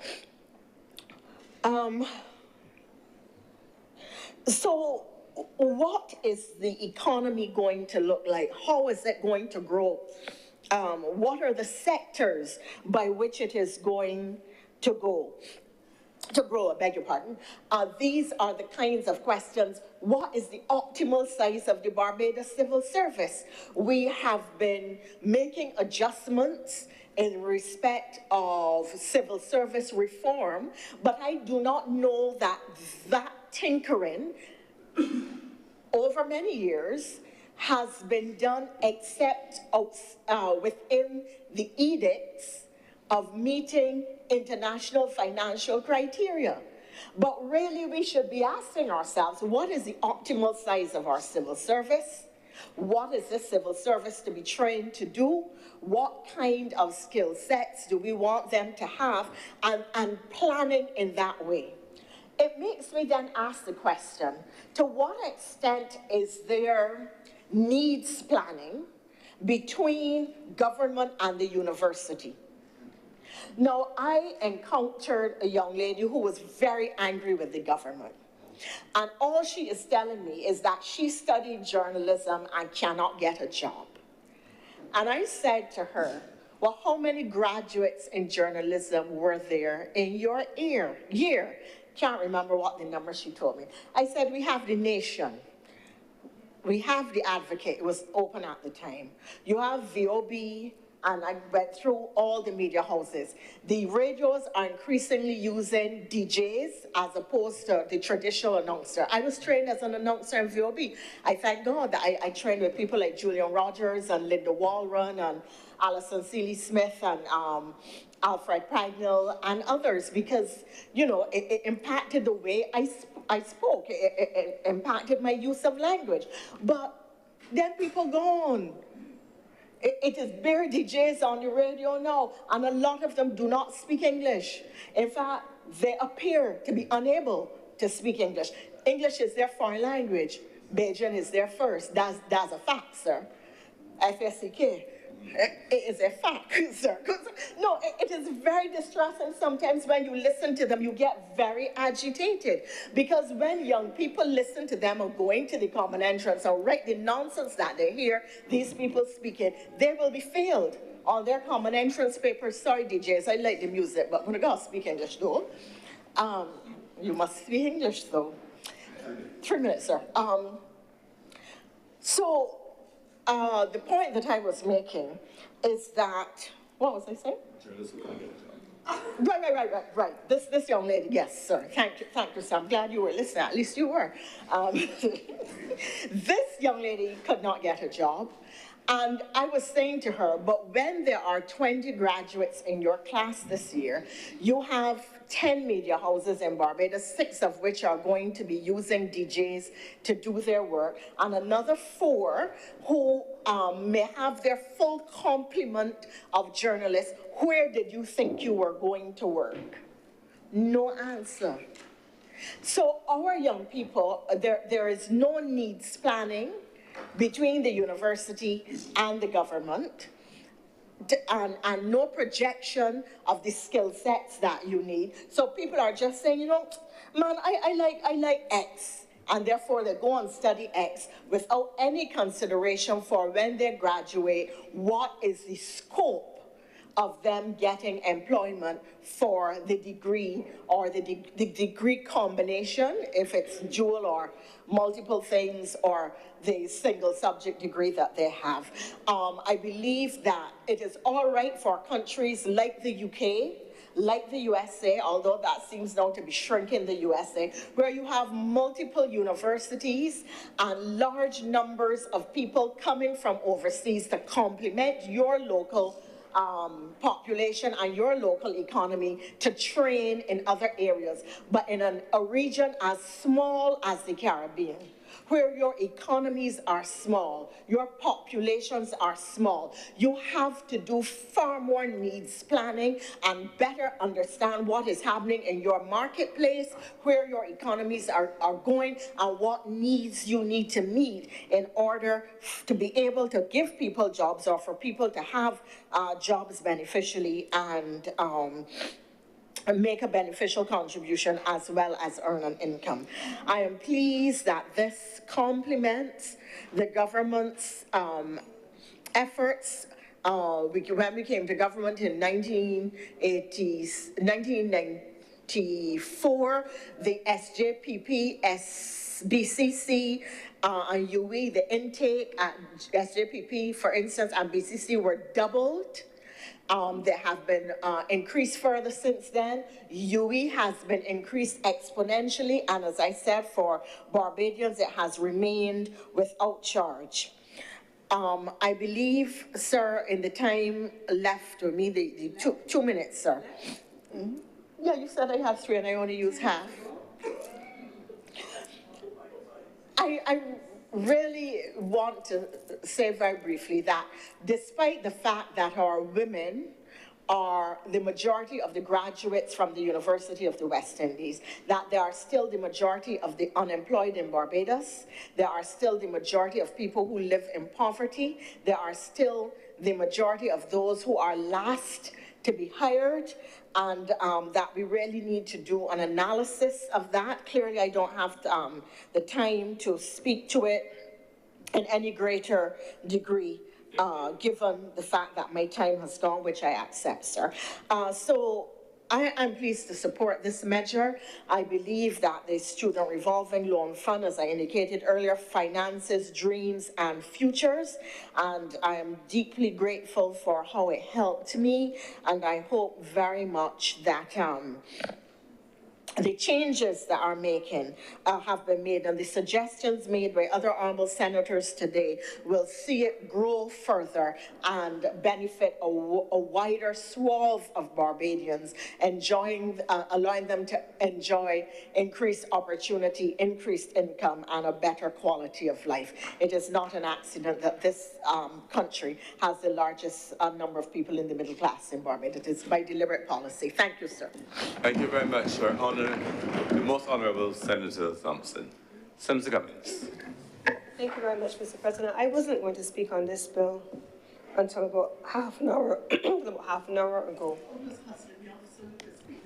Actually, no, I'm going to be a very short presentation. This presentation, Mr. Chair, within my allocated time, I'm not going over, and I'm quarreling with other people for hustling me. Mr. President. Mr. President, it's really an appeal to Barbadian parents and to Barbadian young people. I've sat and listened to my colleagues here in the Senate talk about their experiences with the Student Revolving Loan Fund. I too stand here in this place as someone who also raised by a single parent, went through the system, went off to university. The government paid my tuition fees, but in order to go overseas, there had to be the financing to allow me to pay for my accommodation and all of those kinds of things. So I too had a student revolving loan. I too had to pay it back. I too made sure that I paid it back. I too, like Senator Thompson, once you come back in, you have a moratorium, usually the first year or so, and then you start paying it back. All of us in here, in this place, have had that experience based on what I have heard today. But Mr. President, the question of the philosophy of what the Student Revolving Loan Fund is meant to do via education which is to create a pathway and finance dreams and income mobilization, moving people from one income class into the other, income mobility, is very much why I stood to speak today, Mr. President. This country historically has had access to education made available to us through funded education. Free education is what Senator Thompson talked about, but I like the term funded education. It is free at the point of consumption, but it is not free. Somebody pays for it, usually the taxpayers. But here's what I rose to say today, Mr. President. Beyond the middle class, beyond those persons like us who have gone through the Student Revolving Loan Fund to be able to finance undergraduate degrees, postgraduate degrees, doctoral degrees, and other specialist kinds of degrees. This country also has a philosophy of financing technical and vocational training and providing free training programs for persons who don't need necessarily to go through all the formalities of applying to a university and all that kind of stuff. Mr. President, I rose because as I sat and I listened to all of us speak about the various degrees that we have each pursued and all of the opportunities that have made available to us because of it, I couldn't help but think about the people who I met over the last week who are mechanics, who are drainage professionals, who clean the drainage networks underneath the street, who have no formal university education, who in some instances have put bulk and brawn into their livelihood. That's how they earn a living. But there is an opportunity, whether it is in the SJPI or the construction gateway that Senator Thompson spoke about, training people to work in the construction industry, plumbers, masons, tilers, people who, when I watch them, I can't do what they do. I don't know where to start. What they do is impressive. It's incredible work that is necessary. And when we went through COVID, I think we all learned as a country that what is defined as an essential worker is very different to what we thought. There are categories of work, skill, professions in this country that need now to be elevated in ways that we have historically not done. And this appeal that I stood to make today is for Barbadian parents in particular, to put your children in a position where they can take advantage of the free education opportunities that have been made available to them. If you are not a student who wants to go through the system and go to BCC or go to University of the West Indies at the expense of the taxpayers, but you are a student who could sit down and do an online course at a National Transformation Initiative and be able to get a couple of skills that will allow you to have a higher income earning capacity, do that. If you are a student who is great with your hands, who is a mechanic, who is somebody who is skilled and who could pick out anything and put it back together, put your children and encourage them to apply to the Construction Gateway program. Encourage them to apply for skills, because every last one of the colleagues, Mr. President, who spoke in here today talked about them pursuing dreams, growing the middle class, increasing their income earnings. The only way that I know to increase your income earnings legally is by earning qualifications, acquiring a skill, and being able to command higher wages and salaries. This country has too many free training programs or finance training programs for so many young people to be saying that they can't find work. And that these programs, in so many instances, are undersubscribed. We're not taking advantage of all of the opportunities that have been made available to us. It is an opportunity. As we talk about the Student Revolving Loan Fund, I couldn't let the day pass without standing to my feet to say and appeal to Barbadians. Also, in addition to the arsenal that is the Student Revolving Loan Fund, take advantage of the free training that the government has made available to you. Use it to your advantage. Your dreams, your aspirations are wrapped up in skills Spend the time, sacrifice, even if it is an hour, 2 hours, a couple weeks at a time. It doesn't have to be a 3-year degree or a 4-year degree. It doesn't have to be a doctorate. Everybody has something that they're gifted with. Everybody has something that they're good at.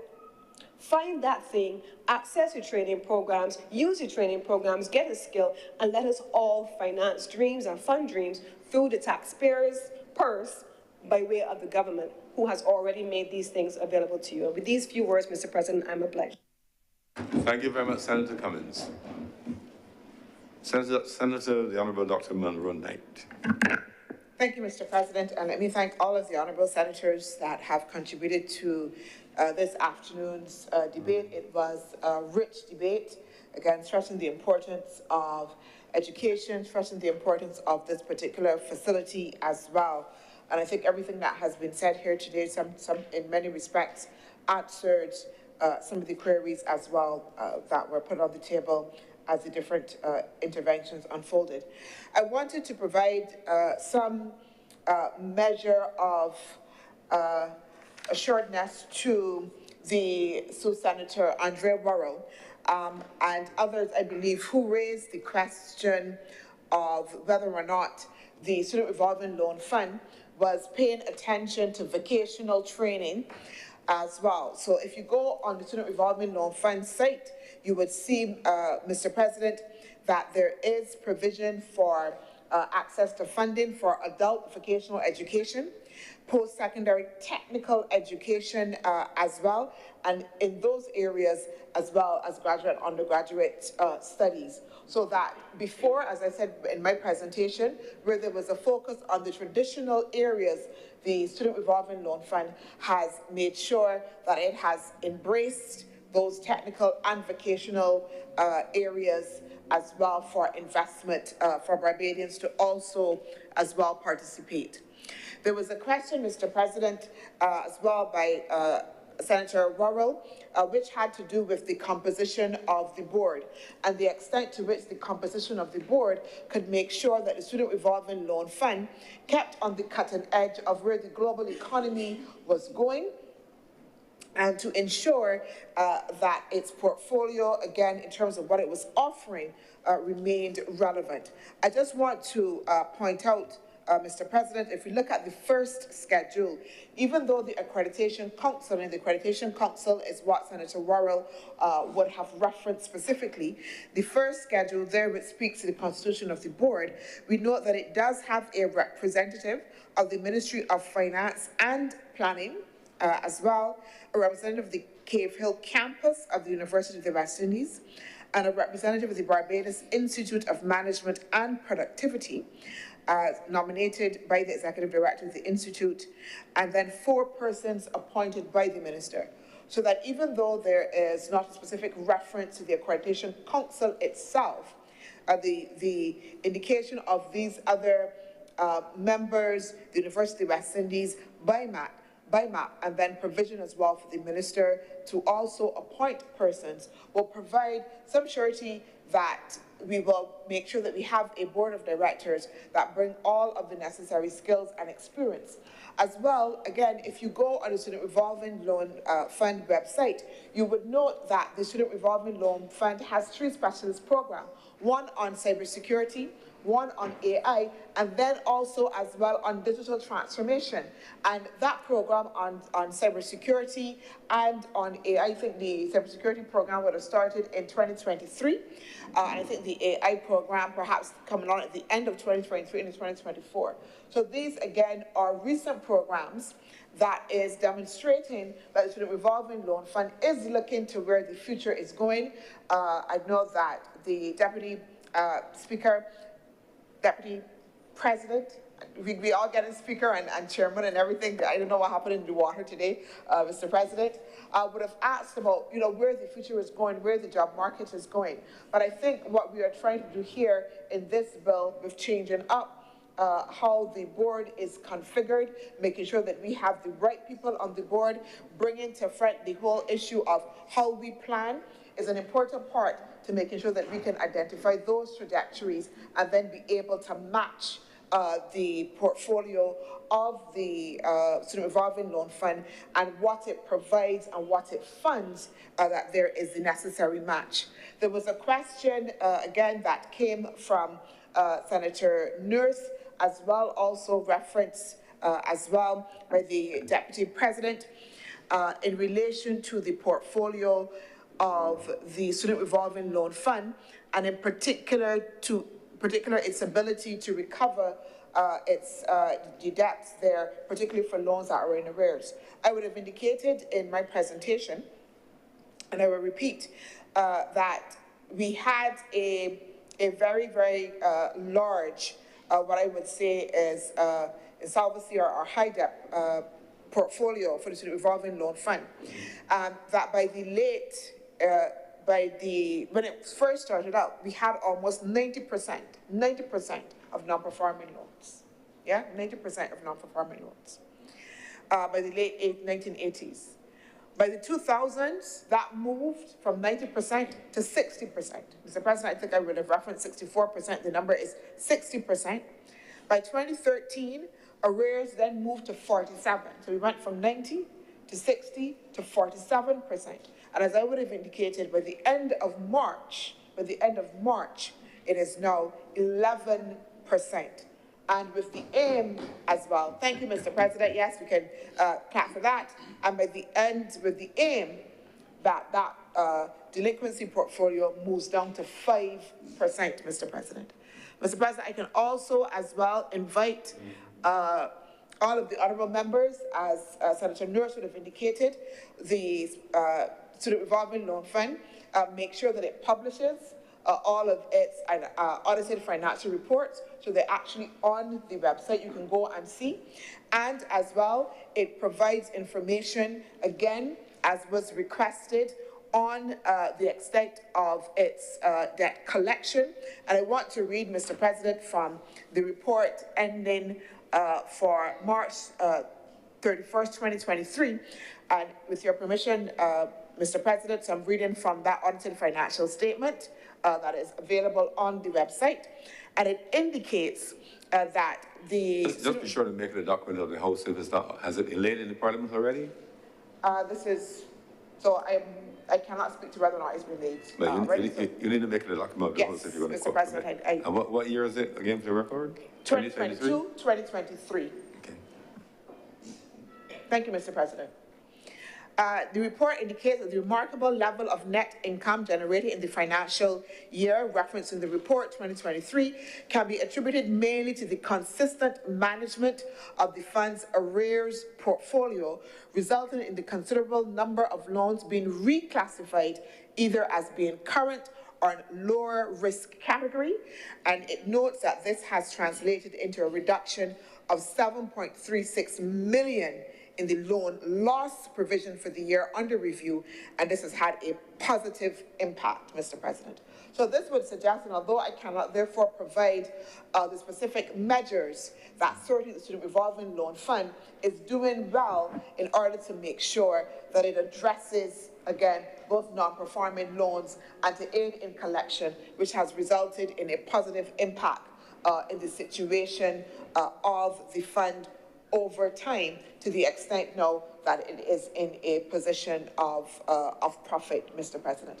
But I do also want to note that, again, because I have been a surety for a number of persons, would note that, well, not number of persons, it can be one at the same time, but more than one person, that I have received quite a few notices, Mr. President, which would say either that they're, as was indicated, coming up to the end, even a little bit of an arrears as well. They would provide a number for me to call, because I did have a situation in which somebody that I had signed for surety was delinquent, and they would have sent me a number of notices in relation to whether they would have called, what would have been the response, what I would need to do in terms of further information, and then the risk as well. And we would know as well that Senator Boyce would have indicated that right on the website of Student Revolving Loan Fund, there is a video, Senator Nurse, providing education, as Senator Maynard, on what it means and the implications to be a surety for the Student Revolving Loan Fund. So I think that it has been recognized, the need for greater education, and that there is an attempt in order to be able to address that. To ensure that people fully understand, those obligations as well. I believe that, Deputy Madam President, you would have raised some overarching questions that I think are perhaps part of a larger national debate in terms of how we position education and our economy.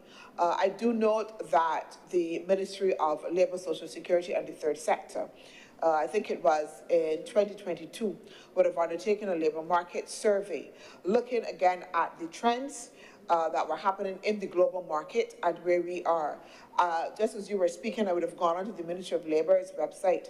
I would have noted that you can find information on the graduates that are coming out from all of the tertiary institutions, from the college, SJPI, the subjects that they are undertaking, also as well with attempting to match, not globally, I don't think we've gotten there yet, at least based on the information that was available, but attempting to be able to make sure that we can actually map what our students are coming out, the qualifications that they have as well, what is happening, linking that with information from the National Insurance, again, to provide a holistic frame of what was happening within the job market locally.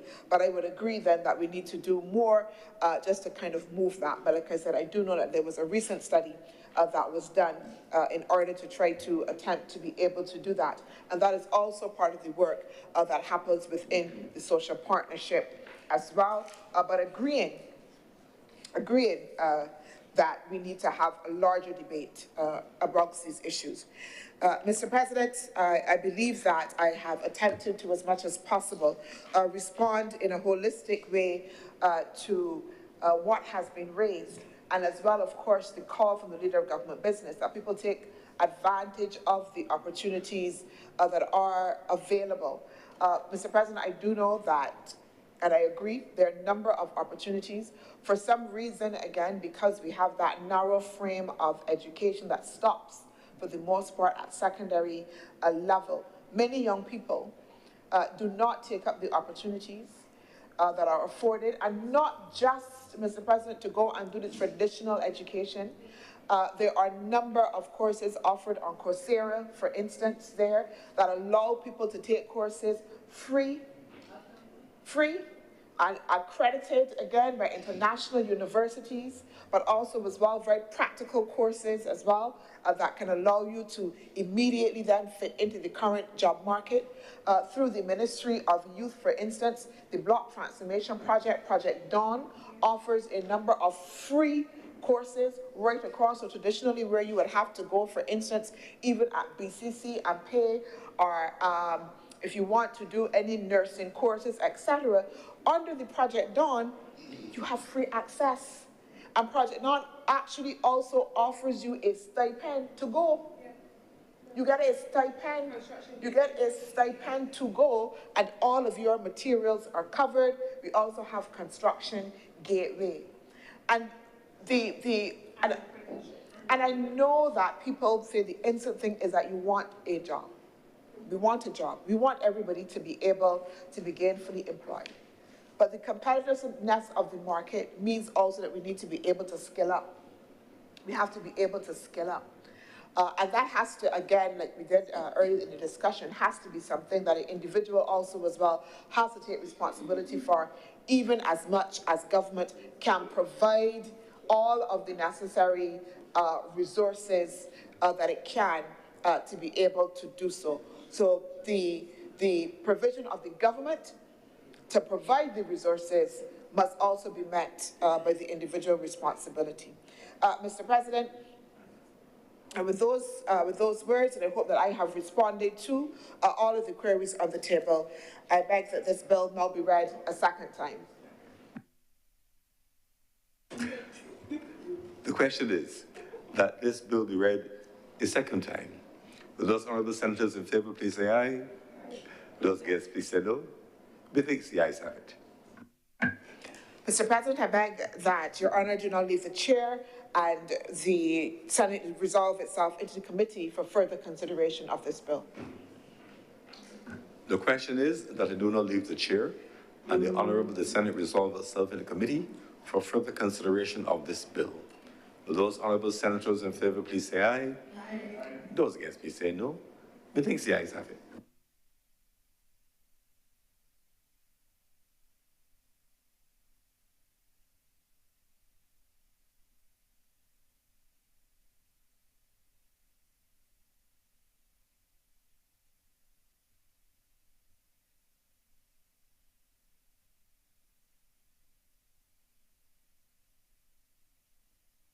The Honourable the Senate is now in committee.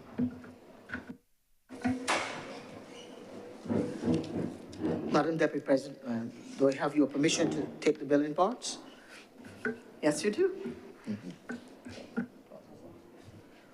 Clauses 1 to 15. Madam Deputy President, I beg to move that clauses 1 to 15 do now stand part. Question is that clauses 1 through 15 do now stand part. Will all honourable senators in favour please say aye? Aye. Those against, would you please say no? The ayes have it. Clauses 16 to 33.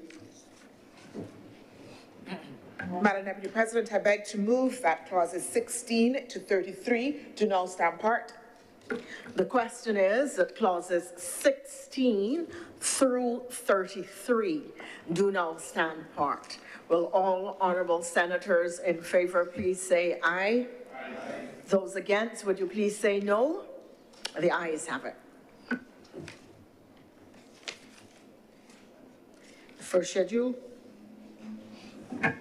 Madam Deputy Speaker, I beg that the first schedule be the first schedule to the bill.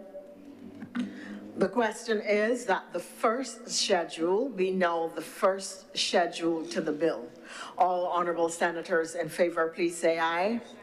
Those against, would you please say no? The ayes have it. The second schedule. Madam Deputy Speaker, I beg to move that the second schedule be the second schedule to the bill. The question is that the second schedule be now the second schedule to the bill. All honourable senators in favour, please say aye. Those against, would you please say no? The ayes have it.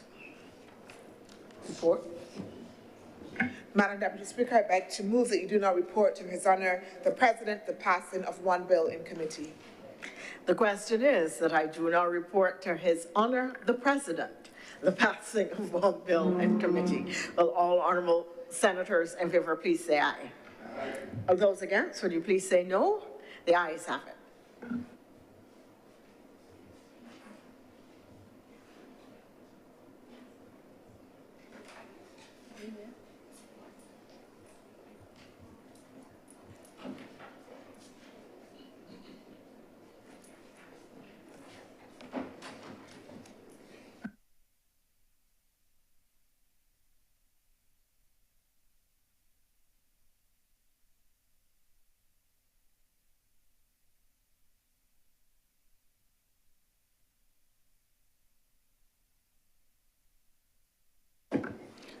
The chairman has reported the passing of one bill in committee.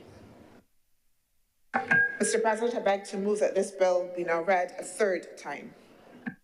The question is that this bill be read a third time. Will those honourable senators in favour please say aye? Aye. Those against please say no. Methinks the ayes have it. Mr. President, I beg to move that the Act be now cited as the Student Revolving Loan Fund Act 2025. Do not pass, sorry. That this bill be now passed and be cited as the Student Revolving Loan Fund Act 2025.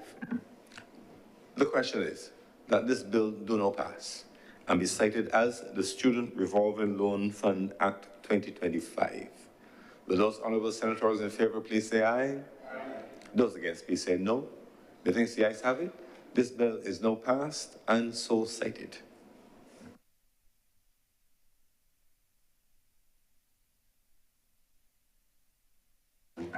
Order number 9, sir.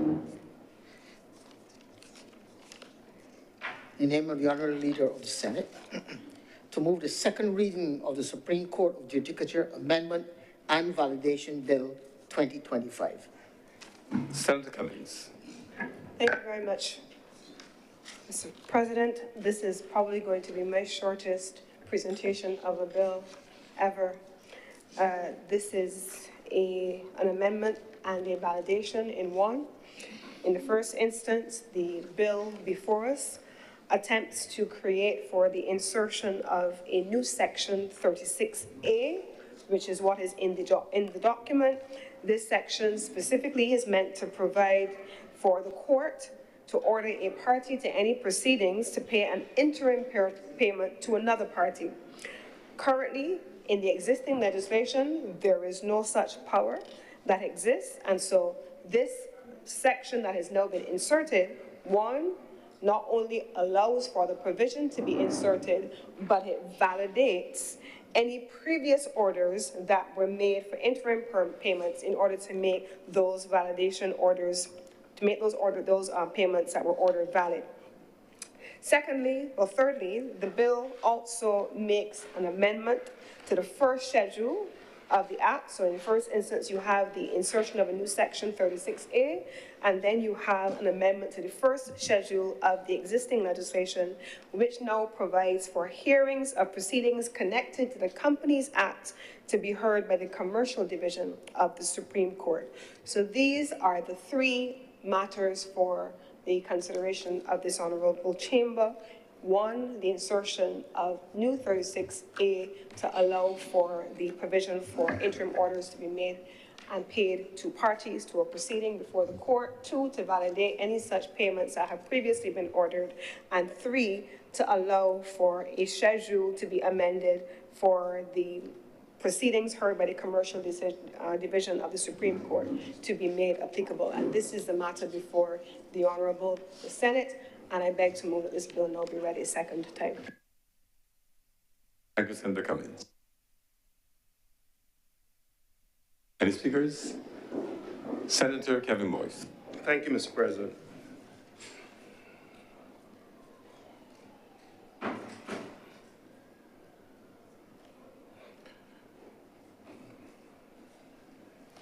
Sir, the two aspects of the legislation which we're discussing are separate and are somewhat related. One deals with the rules of the Supreme Court in relation to interim payments. The other deals with the utilization of the Commercial Division of the Supreme Court. I intend to touch on both aspects this evening. It is after 5. Now, sir, lawyers, believe it or not, have these guiding principles where they speak about primary and subsidiary legislation. What we're debating today, the Supreme Court Act, is called a primary piece of legislation. So it empowers certain things, it grants certain rights.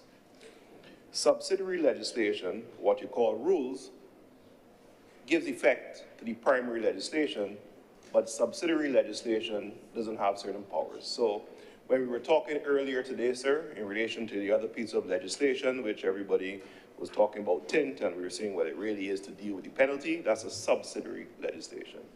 What we're debating today in terms of the Supreme Court Act is a primary legislation.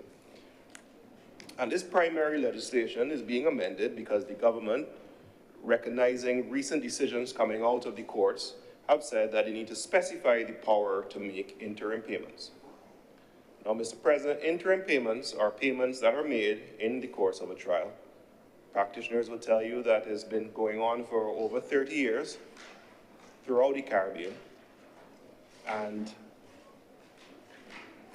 because of decisions coming from other Caribbean islands and decisions which have been made locally, it was determined that the basis on which these interim payments were being made were not authentic. In other words, they were being made based on the inherent powers of the court. Now, the inherent powers of the court are the inherent powers of the judge to do certain things which descend from common law or based on your interpretation of the primary legislation. Remember the distinction I gave, sir, which is the Supreme Court of Judicature Act. It seems as though, coming out of a case called the Jamaat al-Muslimin in Trinidad, and in desperate efforts to find a way for payments not to be made, but that's an aside, it was determined that interim payments ought not to have been made because, not because of who it was that was receiving it, the subsidiary legislation right to do it really did not have that power, and it should have come from the primary legislation, which is the Supreme Court of Judicature Act.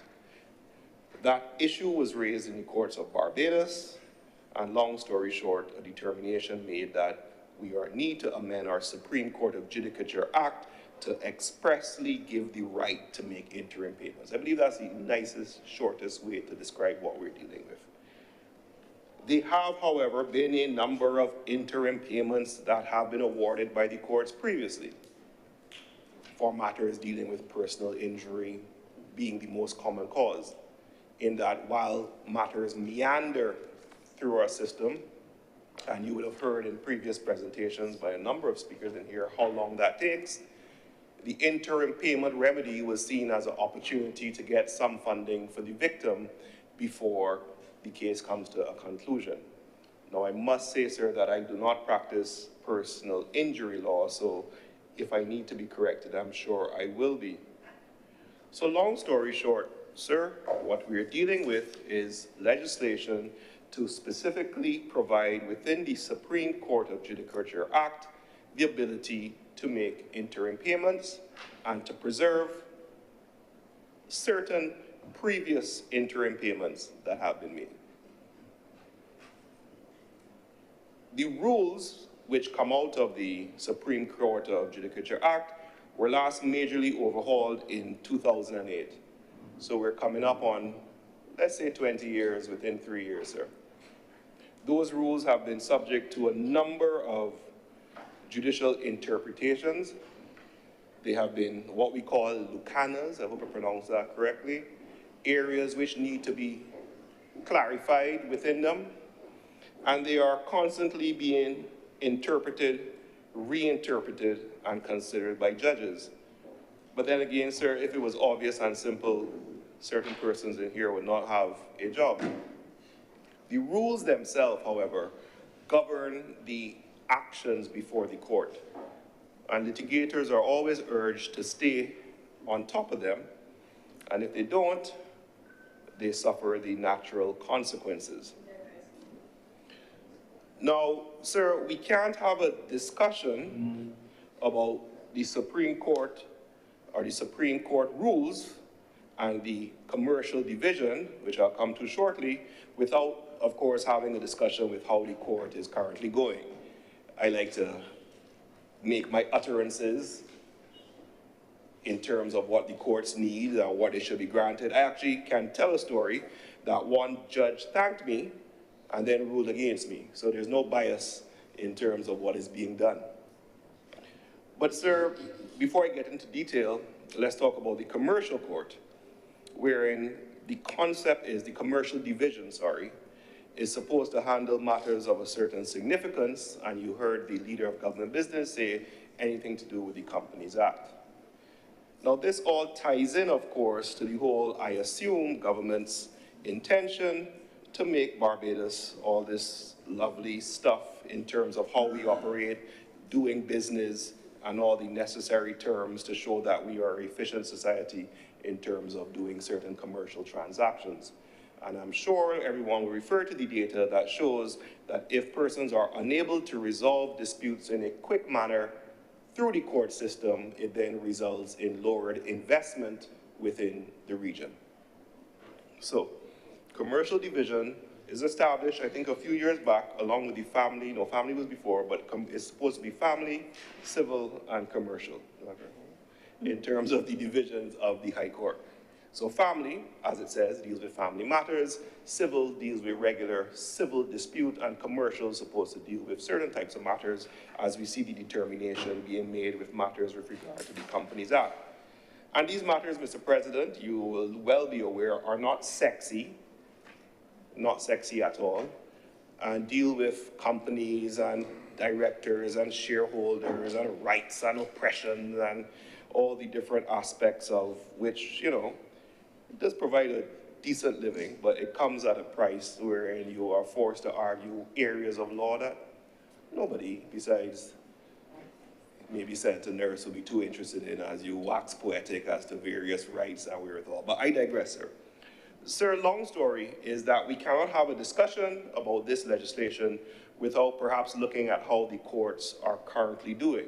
So I intend to have a bit of a conversation or presentation about that. On the positive side, sir, all the lawyers, we are back in physical court. We attend as instructed. We are there for 9:30, and we argue our cases as directed. I am reliably informed that there's been an improvement in the speed of probate matters with the online filing system, and that they have been making great leaps in that area. I can say that online filing, Mr. President, is a go. We are online filing matters. There's some hiccups, one thing, but online filing is a go. And there are certain elements of the civil courts where decisions are coming fast and furious. Some will say too fast and too furious, but there are certain aspects of it where decisions are being pumped out. And there has been some improvement in parking, sir. Now, I don't know if you recall, Mr. President, but there was a time where lawyers were actually, I wouldn't say protesting, but drawing the media's attention of the inability to get parking within the judicial complex. Now, on the negative side of this scale, sir, we are dealing with a situation where, as of today, the scanner is not working when you enter into the building. Now, this is obviously a security concern, and the officers there do their jobs checking the bags manually, but that cannot be the best that we could do in a situation where we have judges sitting, I guess I can call them criminals or accused persons attending matters. You have jurors, you have lawyers, you have a variety of persons, and the actual scanning system in which the bags pass through is not working. To me, that's a security risk, but I'm assured, whatever, hopefully that will be expedited and resolved. I said we were back in physical court as a positive, but it's also a negative. We are now back in the traffic, back to get into court, and we have lost all those lessons that we learned the hard way in COVID. Especially for the new commercial court, we do not, I say, need to be physically at court to argue these dry, mundane matters until the stage of taking evidence. It is efficient to utilize the online or the hybrid facilities, and certain jurisdictions in the region continue to do so. Why do we not utilize these tools? Why do we insist that practitioners leave their office, attend to the court, and people are charged, because most people charge now based on the time it takes. And then you sit at court and you have to wait until your matter is called, if it's called. So we've lost the benefit. We dealt with matters during COVID. The judges were extremely efficient online. This is something that I suggest, sir, especially for the commercial court, that should be examined.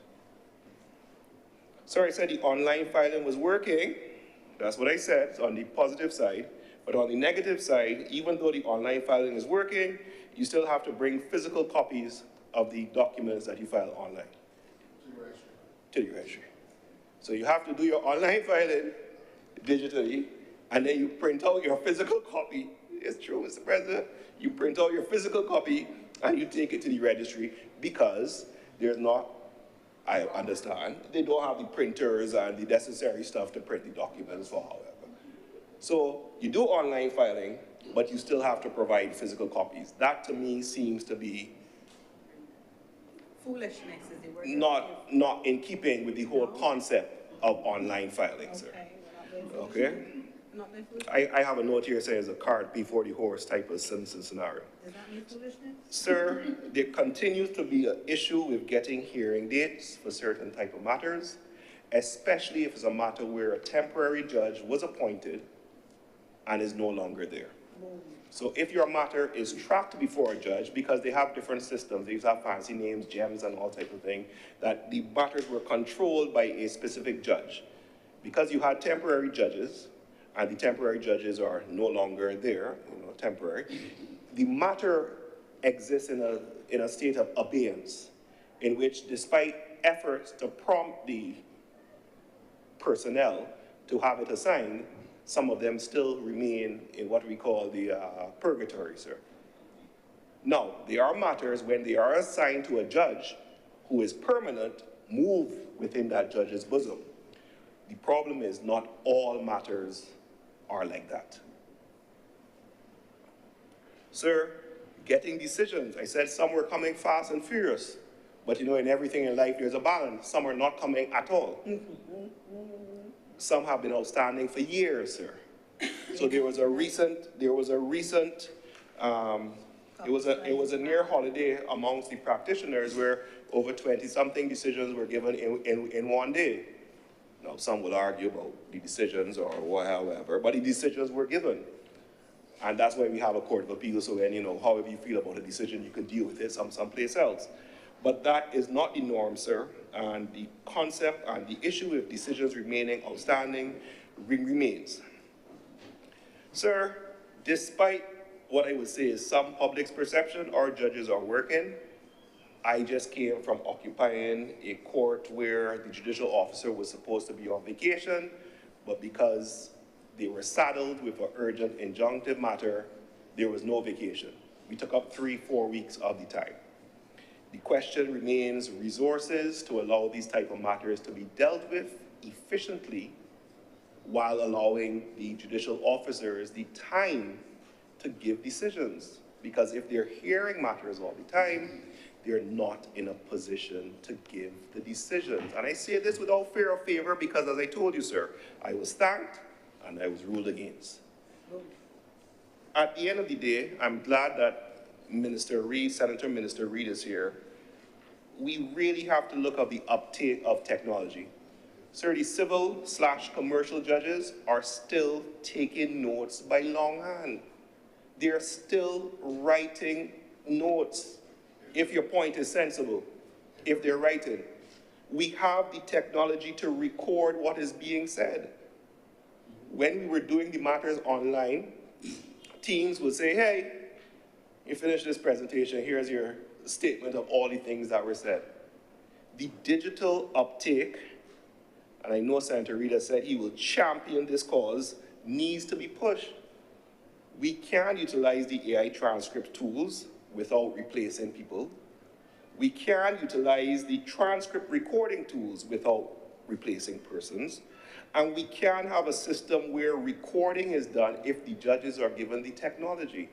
And the technology therefore allows, we've had a situation, the same matter, in which for whatever reason, lawyers are people, so someone might deny what they've said. But there's no transcript as to what was said. So you're looking at your second chair to say, well, read that note back, if you're lucky. So this is the type of issue which will make resolving matters faster. Again, I go back to the issue of the commercial court. If we are in a commercial court, sir, and I am arguing about the efficacy of a bond or a piece of paper to determine what the rights are, I'm not looking for, judicial officer doesn't need to see the reaction, there's no witness. We are interpreting a piece of paper. We can do these things using the technology. We have the experience, we have the data, we have an enthusiastic new member of the Senate and minister. Why not lean into this thing? The problems that we're facing, sir, despite how they seem, to me, are not insurmountable. It really takes a case, I think, of financing, which I understand the difficulty, and will. Judicial determination is not sexy. Solving commercial problems is not sexy. But it is a reality which is impacting matters on the ground. If we increase the speed of resolving these commercial issues, it would endow the economic benefit to the country. I think all of us are on the same page where that is a necessary step which needs to be taken to improve or continue to improve the administration of justice in this country. Thank you, Mr. President. Thank you very much, Senator Boyce. Any other speakers? You have to raise that can read your mind. You have to stand your order, say you stand on your feet so you can speak clear. You ought to speak. Thank you. Senator Gregory Nichols. Mr. President, thank you for the opportunity to speak on the bill. I want to lend my voice to some of the comments made by Senator Boyce in relation to the importance of this legislation filling the gap. This bill, when passed today, Mr. President, will make provision for the provision in the law to make, for the High Court, to have the jurisdiction to make interim payment orders. Importantly, it would validate a number of orders made by the courts before. We have had this problem precisely because in January 2022, the Court of Appeal handed down a decision in which it made very clear that the court does not have the jurisdiction to make orders for interim payments.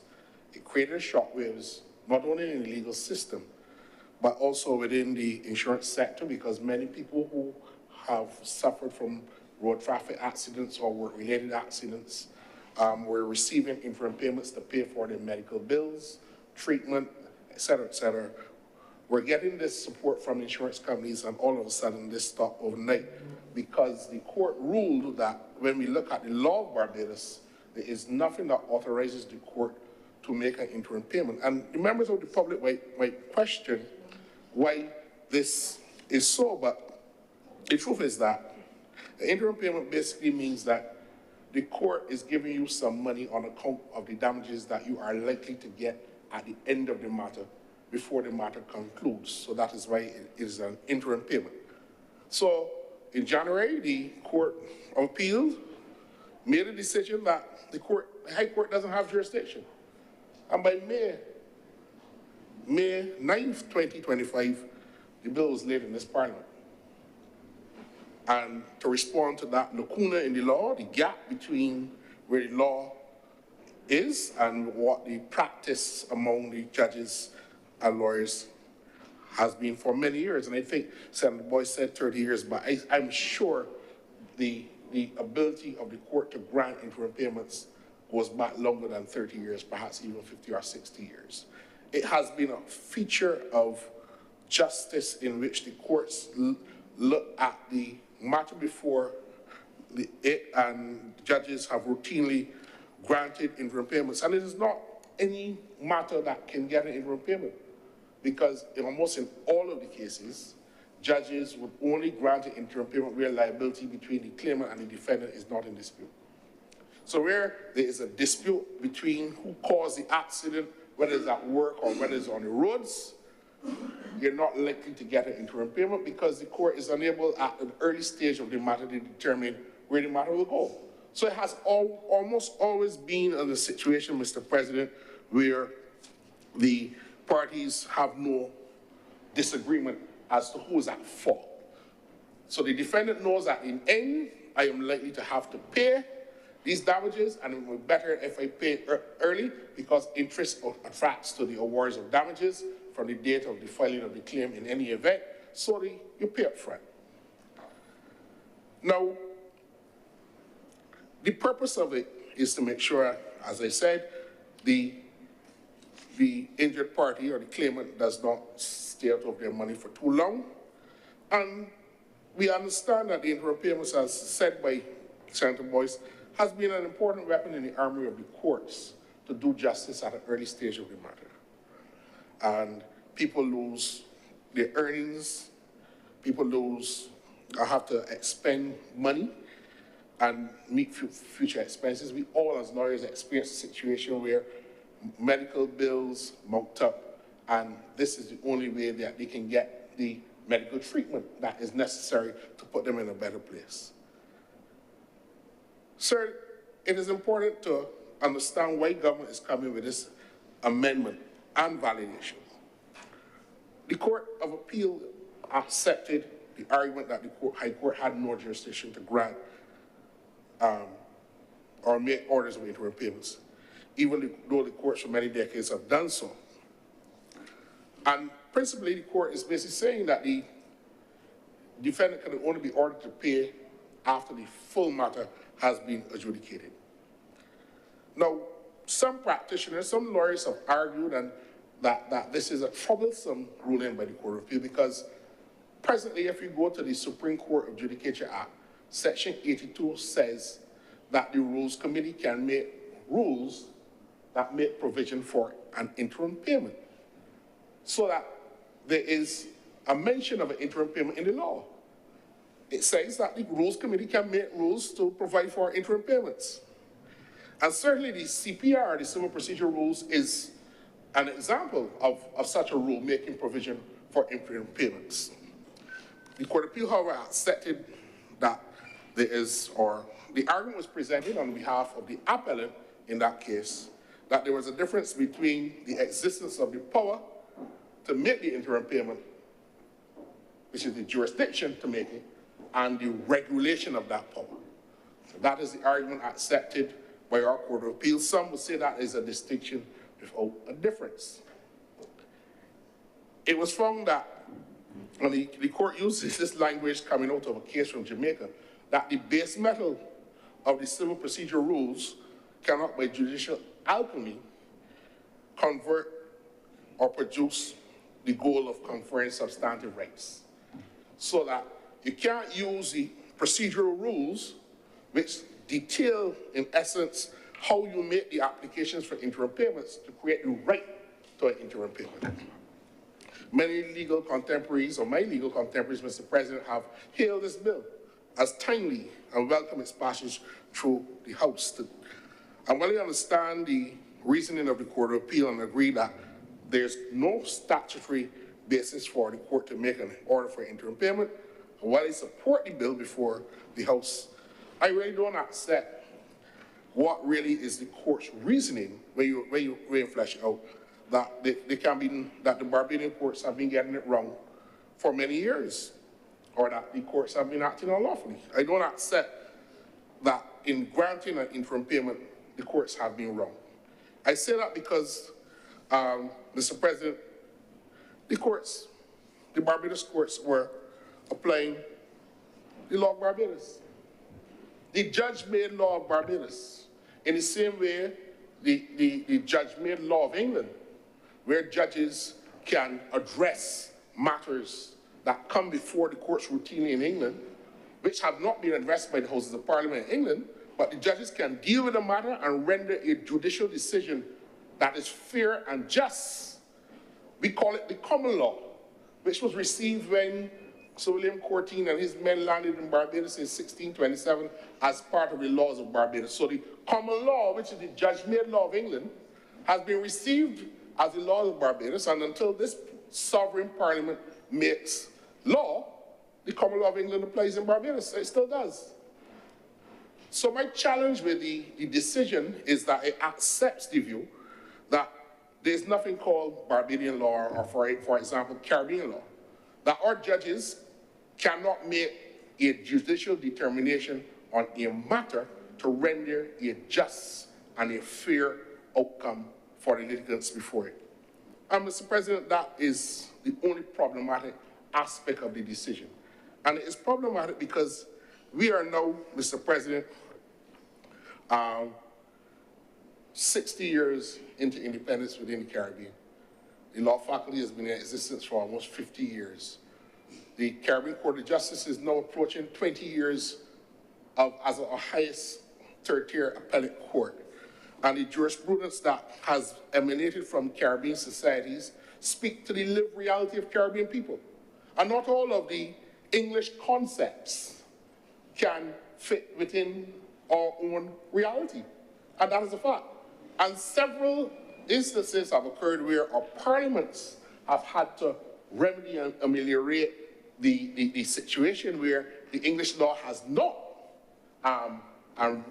resolved or cannot resolve, in essence, the problems that we have. But the truth is, Mr. President, Barbadian courts were in essence applying Barbadian law, akin to our own indigenous common law for many years. And Mr. President, I submit it is a pure and authentic source of law. So that is why I submit that the Barbadian courts were not getting it wrong, and I will beg to differ. And the government has taken a decision, it's not going to argue with the courts. It will come to Parliament and make an amendment and validation to support the power of the courts to make interim payments by virtue of a statutory basis. But I beg to differ. And I want to use this opportunity, Mr. President, as to question the relevance of this notion that the common law, which we still accept as part of Barbados law, is the law until Parliament says otherwise. For example, we have a Defamation Act. The concept of defamation we know in law is not defined in the Defamation Act. It still uses the common law definition of defamation. But we have a Defamation Act. So we take sometimes the common law and codify it, pass laws, bring statutes, put them in place, but the statutes don't cover everything on that particular aspect of law. And we have to go where? We have to go to the English common law as the source of all law. And that, Mr. President, is problematic in that the reality, the lived reality of Caribbean people, the lived reality of Barbadians here cannot matter into the factoring in of what is essentially a basis to deal with a legal problem. So I submit, Mr. President, that Barbados law is good law. And what the Barbadian judges have been doing, I cannot find a decision in which a judge has given an order for interim payment where the claimant got an interim payment, and after the matter, the claimant lost the case and then has now to find the money to pay back the defendant. You don't find that because the judges have developed rules. The judges have developed a principle basis on which that order can be made. And that has been the case for 40-something years. So I don't accept that the Barbadian judges have got it wrong. Judge-made law does not only mean the law that comes from England. And there are some who believe that the Caribbean law or Barbados law is not a term, or sorry, is a term with meaningful context at a conceptual level. There's a view that outside of the English common law, there can be no judge-made law in the Caribbean. Our judges cannot rule unless the English common law or the English Parliament has addressed the matter. This is not so in other sectors of our society. But there's a line between the law and society, in spite of, as I said, independence, the existence of a law faculty. And in my consideration of this matter, Mr. President, I reread an article written by Dr. Leighton Jackson, former dean of the law faculty, for we law. And he questioned what has so stultified the movement for the emergence of laws, judicial decision-making, and institutional framework for the law, which reflects and responds readily and meaningfully to the realities of Caribbean societies. He asked that question, Mr. President. He cites a lack of commitment to the kinds of discourse, like here, and the argumentation in the courts to justify the meaning of our legal rules based on our own existential reality. And that is important. It may seem dry and mundane to people, but think about it. The English common law cannot deal with the concept of a common law spouse. The English common law cannot deal with the concept of a chattel house. Chattel is any property that is not land. And it is not affixed to the land with any degree of annexation. So it is a chattel, it can be moved. So the landowner is not affected by the rights of the chattel house owner. That's the English law. But the reality in the Caribbean is that most people put on the toilet and bath at the back of the house in concrete and stone, or the ground sill is turned into a stone foundation at some stage in people's development, and therefore the wood house on top is still not affixed to the land with a degree of annexation. So that is why you see across the landscape wooden wall foundations without any house on top. But this is because our legal system has failed to appreciate the realities of Caribbean society. And I could move on to other examples. For example, Mr. President, the indigenous land rights in certain communities where they have the indigenous communities still living in the Caribbean, RIGHTS and the RITES don't necessarily collide with the concept of English law, because a Mayan cannot go in bellies and say that my ancestors were practicing sacramental rites on the 30,000 square mile area contiguous with Plot A and Plot B, because that doesn't exist within the concept of their cultural history.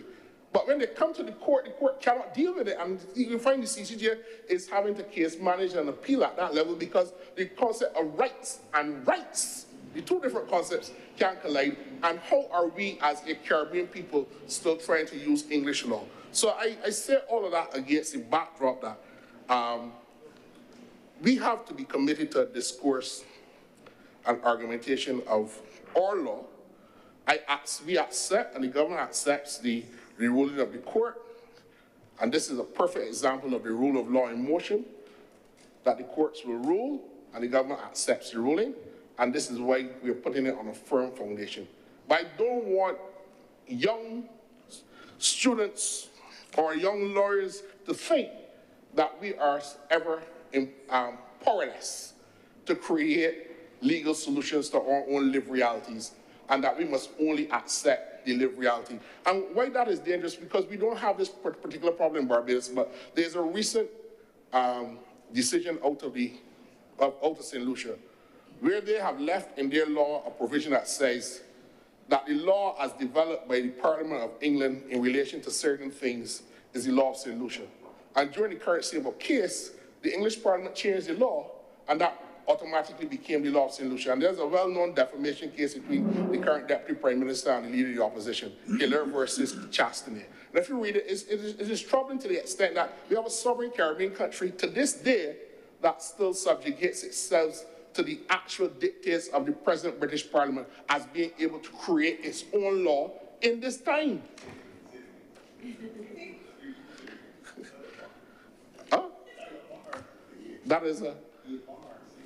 No. So I want us to use these moments to reflect on the fact that we are people too. We have our own reality. And while the government is able to respond, we will not always be able to respond to situations where the courts are stuck with these lacunas and these challenges. Mr. President, if it is any time remaining, I will want to lend my voice to those calls for greater judicial accountability in the delivery of justice. Recently, the courts have had to award litigants hundreds of thousands of dollars in damages in relation to the failure of courts to deliver decisions in a timely manner. And it really is a block on the system of justice in Barbados, and we really ought to do better. I've seen a copy of the recent Judicial Council report for 2025, and it gives a gloomy foreboding of what is to come, because in our Court of Appeal, there are 40 decisions outstanding from last year, and only 3 have been delivered. And that, again, is a troubling situation. Yes, I am one of the persons who would have argued matters before the Court of Appeal, but think about it, Mr. President. The very constitutionality of this chamber was brought before the courts in 2022. And since 2022, there is a Court of Appeal decision outstanding in that matter. And there are other matters that are still outstanding of equal nature.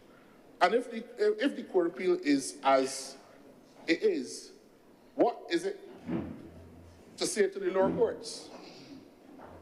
And if the highest court is admonishing the judicial system in Barbados with the regularity that the CCJ is doing, And the government has put in place measures, more judges, more masters, to help deal with the workload, because the system has grown large exponentially.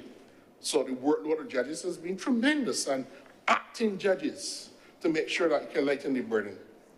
But lawyers work hard to present and prepare the cases and present the arguments, both in writing and orally. And the law of the land is that a decision really should not take more than 6 months to be delivered. The people require justice and timely justice. And really, it is time that we, as a parliament and part of the executive, this is not what some commentators might say, Senator Nichols is not criticizing the judiciary.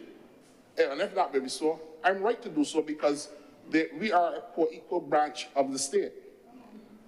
And all of the branches have to be accountable. And the Judicial Council is the mechanism which looks at the judiciary.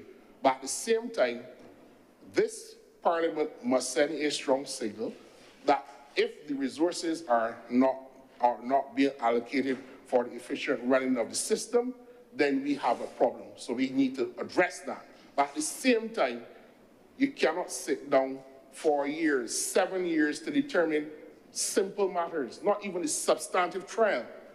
It is not fair to litigants to keep them.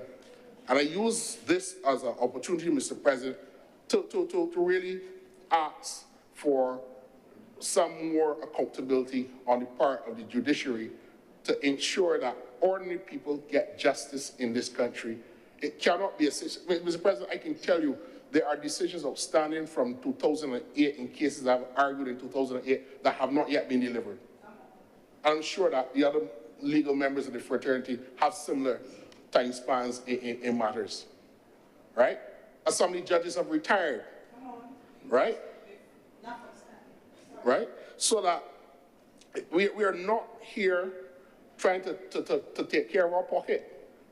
The truth is that we work for ordinary people in this country every day, right? No, but and who come to us, and it may seem simple, but it is the most complex, the most troubling matter in their lives. And if they come and ask you to deal with a matter, you deal with it. The least they expect is that the courts will tell them that they're right or they're wrong at some stage. So I cannot, Mr. President, let the opportunity go by in this debate not to call for greater accountability in relation to.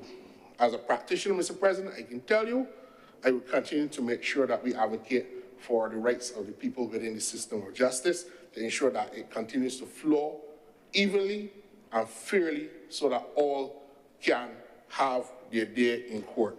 This amendment, Mr. President, is timely. It is timely because it amends the law to make statutory provision for interim payments, puts it on a firm statutory grounding. It fills the void created by the decision of the Court of Appeal, but it also reignites the call for the discourse and argumentation for the law. I'm obliged to you, Mr. President. Thank you very much, Senator Nichols. Senator Monique Tate. Thank you, Mr. President, for allowing me to speak. Mr. President, I believe that what I'm about to do is going to be historic because I don't think I've ever done it in all the time that I've been in this Senate. And I'm, like Senator Cummings said earlier, there are a few of us that were here from the beginning. We have an amendment before us that was laid, or it was read for the first time on the 4th of June, 2025. According to our order paper, it was published in the Official Gazette on the 19th of May, 2025. This amendment, as I understand it, arises from a case that started, it had a suit number of 2023, suit number being the number of the case. It started on the 12th of June, 2024, according to the written the decision of the Court of Appeal of Barbados. And it was decided in January 22nd, sir, 2025. We here in June. That doesn't happen, Mr. President. So I, Monique Cite, hereby commend the Attorney General and his people for getting this amendment to Parliament in a short space of time. It's incredible. It really is incredible, and y'all really should be clapping for that, because you don't understand the importance of this amendment, because the minute that this case was released into the public domain, Mr. President, trust and believe, and I have reports, it didn't happen to me, but I have colleagues who immediately were faced with challenges with certain insurance companies shutting down interim payments, shutting them down, not reducing them, shutting them down. So here's the problem with not getting an interim payment.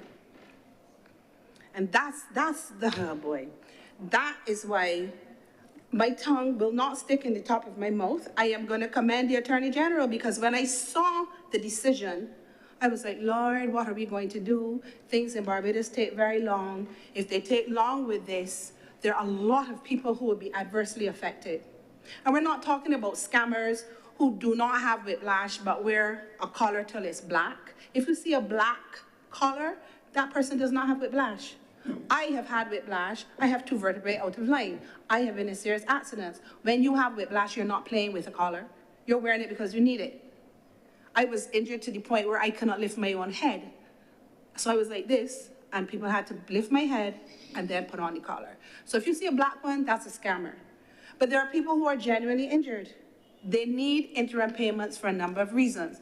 Yes, Senator Nichols spoke about it, I think Senator Boyce. You need it for your medical expenses. You also need it to get to the taxi. You need it to buy your medical accessories, a wheelchair. You may have to pay to get your ergonomics sorted because you can no longer do certain things. You need 24-hour care. You need physiotherapy. You need aquatherapy. You need steam therapy. You need money. Now, here's the thing. Before you can get to the point of determining what your claim should be, you have to get to the point where a doctor can issue a medical report, a final medical report. Before you can get to a final medical report, you will get interim medical reports if you're lucky, but you have to be allowed to go through the process so that you can determine, is this person going to be healed, or is this person going to have a permanent disability? So with me, if you watch me reverse, I don't look. I don't look around. I use my rearview mirrors because I can't. I have a permanent disability. You could not have determined that early into my injury. I had to go through a period of time. I mean, my matter, though, was unusual because my matter took 27 years because of the insurance company on the other side and the council. Should I call names? I will not. Ask me after. The reality is there are a number of reasons why you need an interim payment before you get to the point to be able to get a medical report, because we as council can only quantify your claim when we have a final medical report. So the person has to go through a series of medical treatments to get to that point. They need treatment at the same time. If somebody is injured and they can no longer work, they need money to live, they need money to help in their household, they need money, and if they're injured sufficiently badly, they need a nurse. 24-hour care is not cheap in any form, and if you are somebody who needs medication, you can't just have a sitter, you have to have somebody qualified to administer medication. So an interim payment is critical to care, is critical to healing. So not to pay it is detrimental to the person who's not receiving it. It is unfortunate and abhorrent that there were insurance companies who were in the process of making interim payments who used the case to stop, notwithstanding the facts before them, because as Senator Nichols rightly said, interim payments don't start happening until liability is no longer an issue. So what's the problem? You have to pay it anyway. You're just paying it sooner rather than later. So yes, Senator Thompson, it's unethical. It's unprofessional. It's just plain unconscionable. It's inhumane. It's nasty. It's unfair. It's wrong. It's wrong. So coming back here in June for a decision that was issued in January, in our world, or at least to me, it's a big thing. And you can't not say, well, all right then, thanks. Now, having said that, let's talk about what's going to affect the joy of a 6-month amendment. Both Senator Nichols and Senator Boyce spoke about the problems in the system. I heard, I believe, Senator Cummings and Senator Morris talk about the additional judicial assistants, and we have additional judges, and we have a lot going on. But if we're not getting our decisions, it's no, having these people, it doesn't make sense. It's not helping. There is no reason why a decision should be outstanding as long as the one that Senator Nichols referred to. I have a brother who's an attorney who is waiting on a decision from a particular judge who has since retired. His applicants are in the late 90s. Does that, you understand where we're at? Or you might have a case where the witness is elderly, or even not elderly. If you're going through menopause, you're not going to remember what happened 15 minutes ago, far less 2 years ago. It's affecting justice when these things happen. It's taking too long. But I'm not going to sit here and point my finger at any judge. The judges are doing what they can, but the reality is, I've said it in here before, I will say it again. You cannot want a judge to give a decision in 6 months if they're doing 10 and 15 cases a day. It's not going to happen. They still have to have time to do the decisions. And if you're giving them judicial assistants who are not qualified to help them adequately, you're just spinning it out in mud because they still have to do the research. If you don't have enough judicial assistants where you have judges sharing a judicial assistant, the junior judge is going to suffer, not because the senior judge is mean, but because the senior judge gets to use the assistant over and above the junior judge unless he gives way or she gives way. The reality is that there needs to be, let me say it this way. If I was a judge, I do not want somebody straight out of law school. And no other reason than they don't have enough knowledge, experience, expertise, ability to assist me fully. They can come along for the ride, but they can't be my key person. I'm going to end up doing the work. If I have to do my research, I cannot do the decision. If I have to do a decision, I can't hear matters Monday to Friday. We cannot keep doing this. And then what happens is the clients blame the lawyers. And it doesn't matter how much we say, but we're waiting on a decision, we're waiting on the judge, we're waiting on the court. The pieces need to come together to make it make sense. You cannot have unqualified people working in a space where you need the best of the best. I believe that some kind of analysis needs to be done as to how the money is to be allocated and spent so that you have something that makes sense. I'm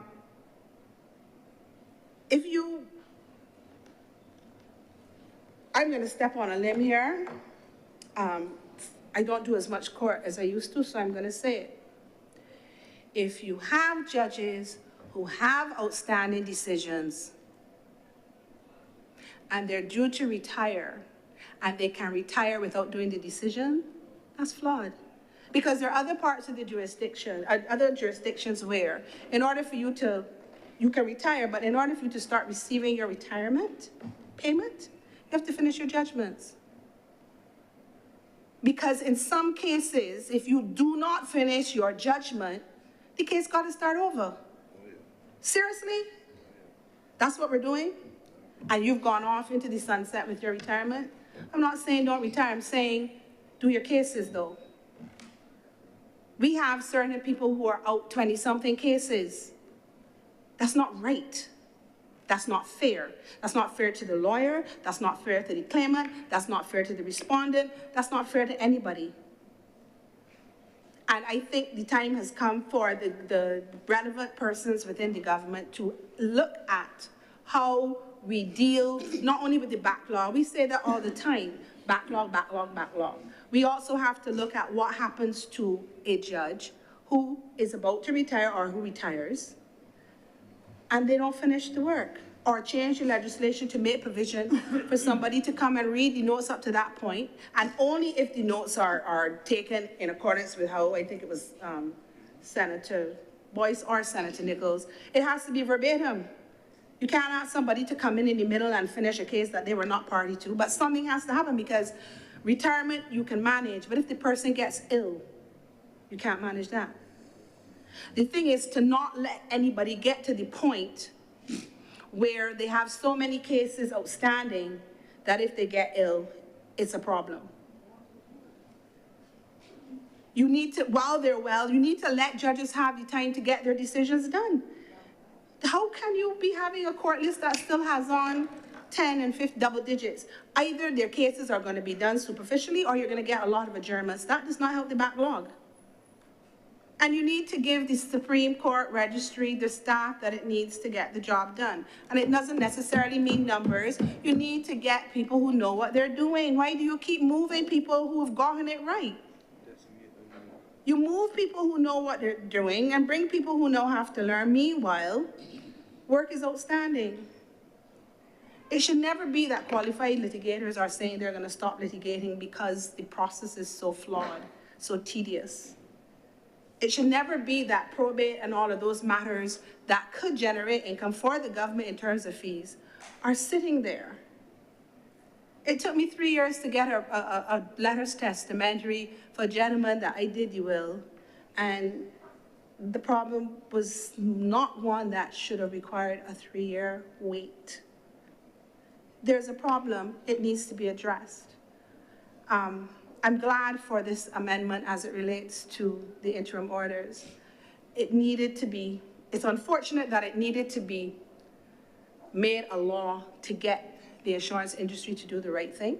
And it's not all of them, but it only takes one to make it bad for all. And I had a number of colleagues call me complaining about it. So it's unfortunate that it was necessary, but big up the Attorney General for getting it done in 6 months. I'm obliged to you, Mr. President. Thank you very much, Senator Tate. If there are no more speakers, please wrap up.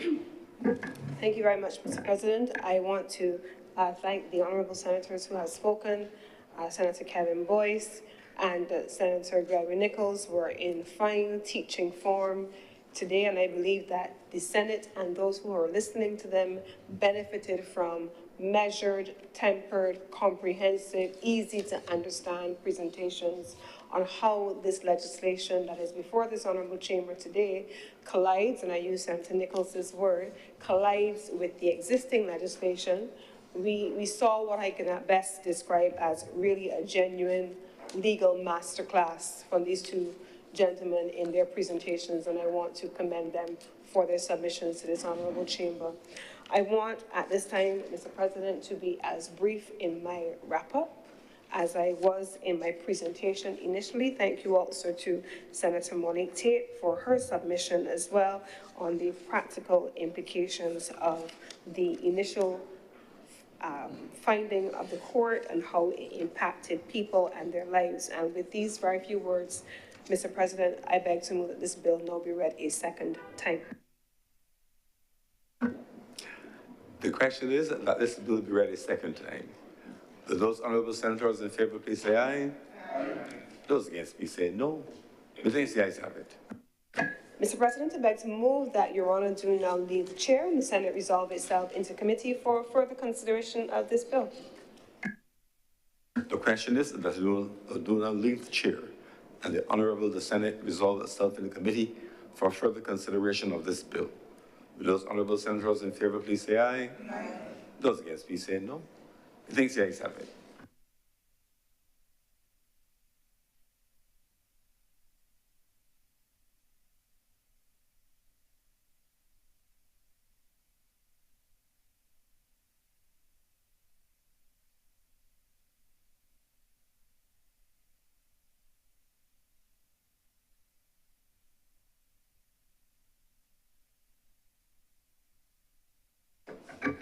The Honorable the Senate is now in committee. Clause 1. Madam Chair, I beg to move that clause 1 do not stand part. The question is that clause 1 do now stand part. Will all honorable senators in favor please say aye? Aye. Those against, would you please say no? The ayes have it. Madam Chair, I beg to move that clause 2 do not stand part. The question is that clause 2 do now stand part. Will all honorable senators in favor please say aye? Those against, would you please say no? The ayes have it. Clause 3. Madam Chair, I beg to move that clause 3 do not stand part. The question is that clause 3 do now stand part. Will all honorable senators in favor please say aye? Aye. Those against, would you please say no? The ayes have it. Clause 4. Madam Chair, I beg to move that clause 4 do not stand part. The question is that clause 4 do now stand part. Will all honorable senators in favor please say aye? Aye. Those against, would you please say no? The ayes have it. Clause 5. Madam Chair, I beg to move that clause 5 do now stand part. The question is that clause 5 do now stand part. Will all honorable senators in favor please say aye? Aye. Those against, would you please say no? The ayes have it. Madam Chair, I beg to move that you do now report to His Honour the President the passage of one bill in committee. The question is that I do now report to His Honour the President the passing of one bill in committee. Will all honourable senators in favour please say aye? Aye. Those against, would you please say no? The ayes have it.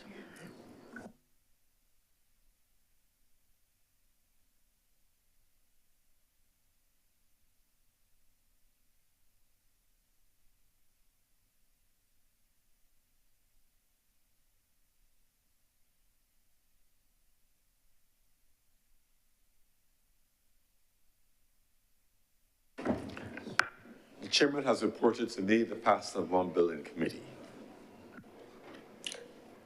Mr. President, I beg to move that this bill now be read a third time. The question is that this bill be read a third time. Will those honourable senators in favour please say aye? Aye. Those against please say no. Methinks the ayes have it. Mr. President, I beg to move that this bill do now pass and be cited as the Supreme Court of Judicature Amendment and Validation Act of 2025. The question is that this bill do not pass and be cited as the Supreme Court of Judicature Amendment and Validation Act 2025. Will those honourable senators in favour please say aye? Aye. Those against please say no. They think the ayes have it. This bill is now passed and so cited. Mr. President, that brings us to the end of government business for the day, and I beg to move that the sitting of the Senate be adjourned sine die.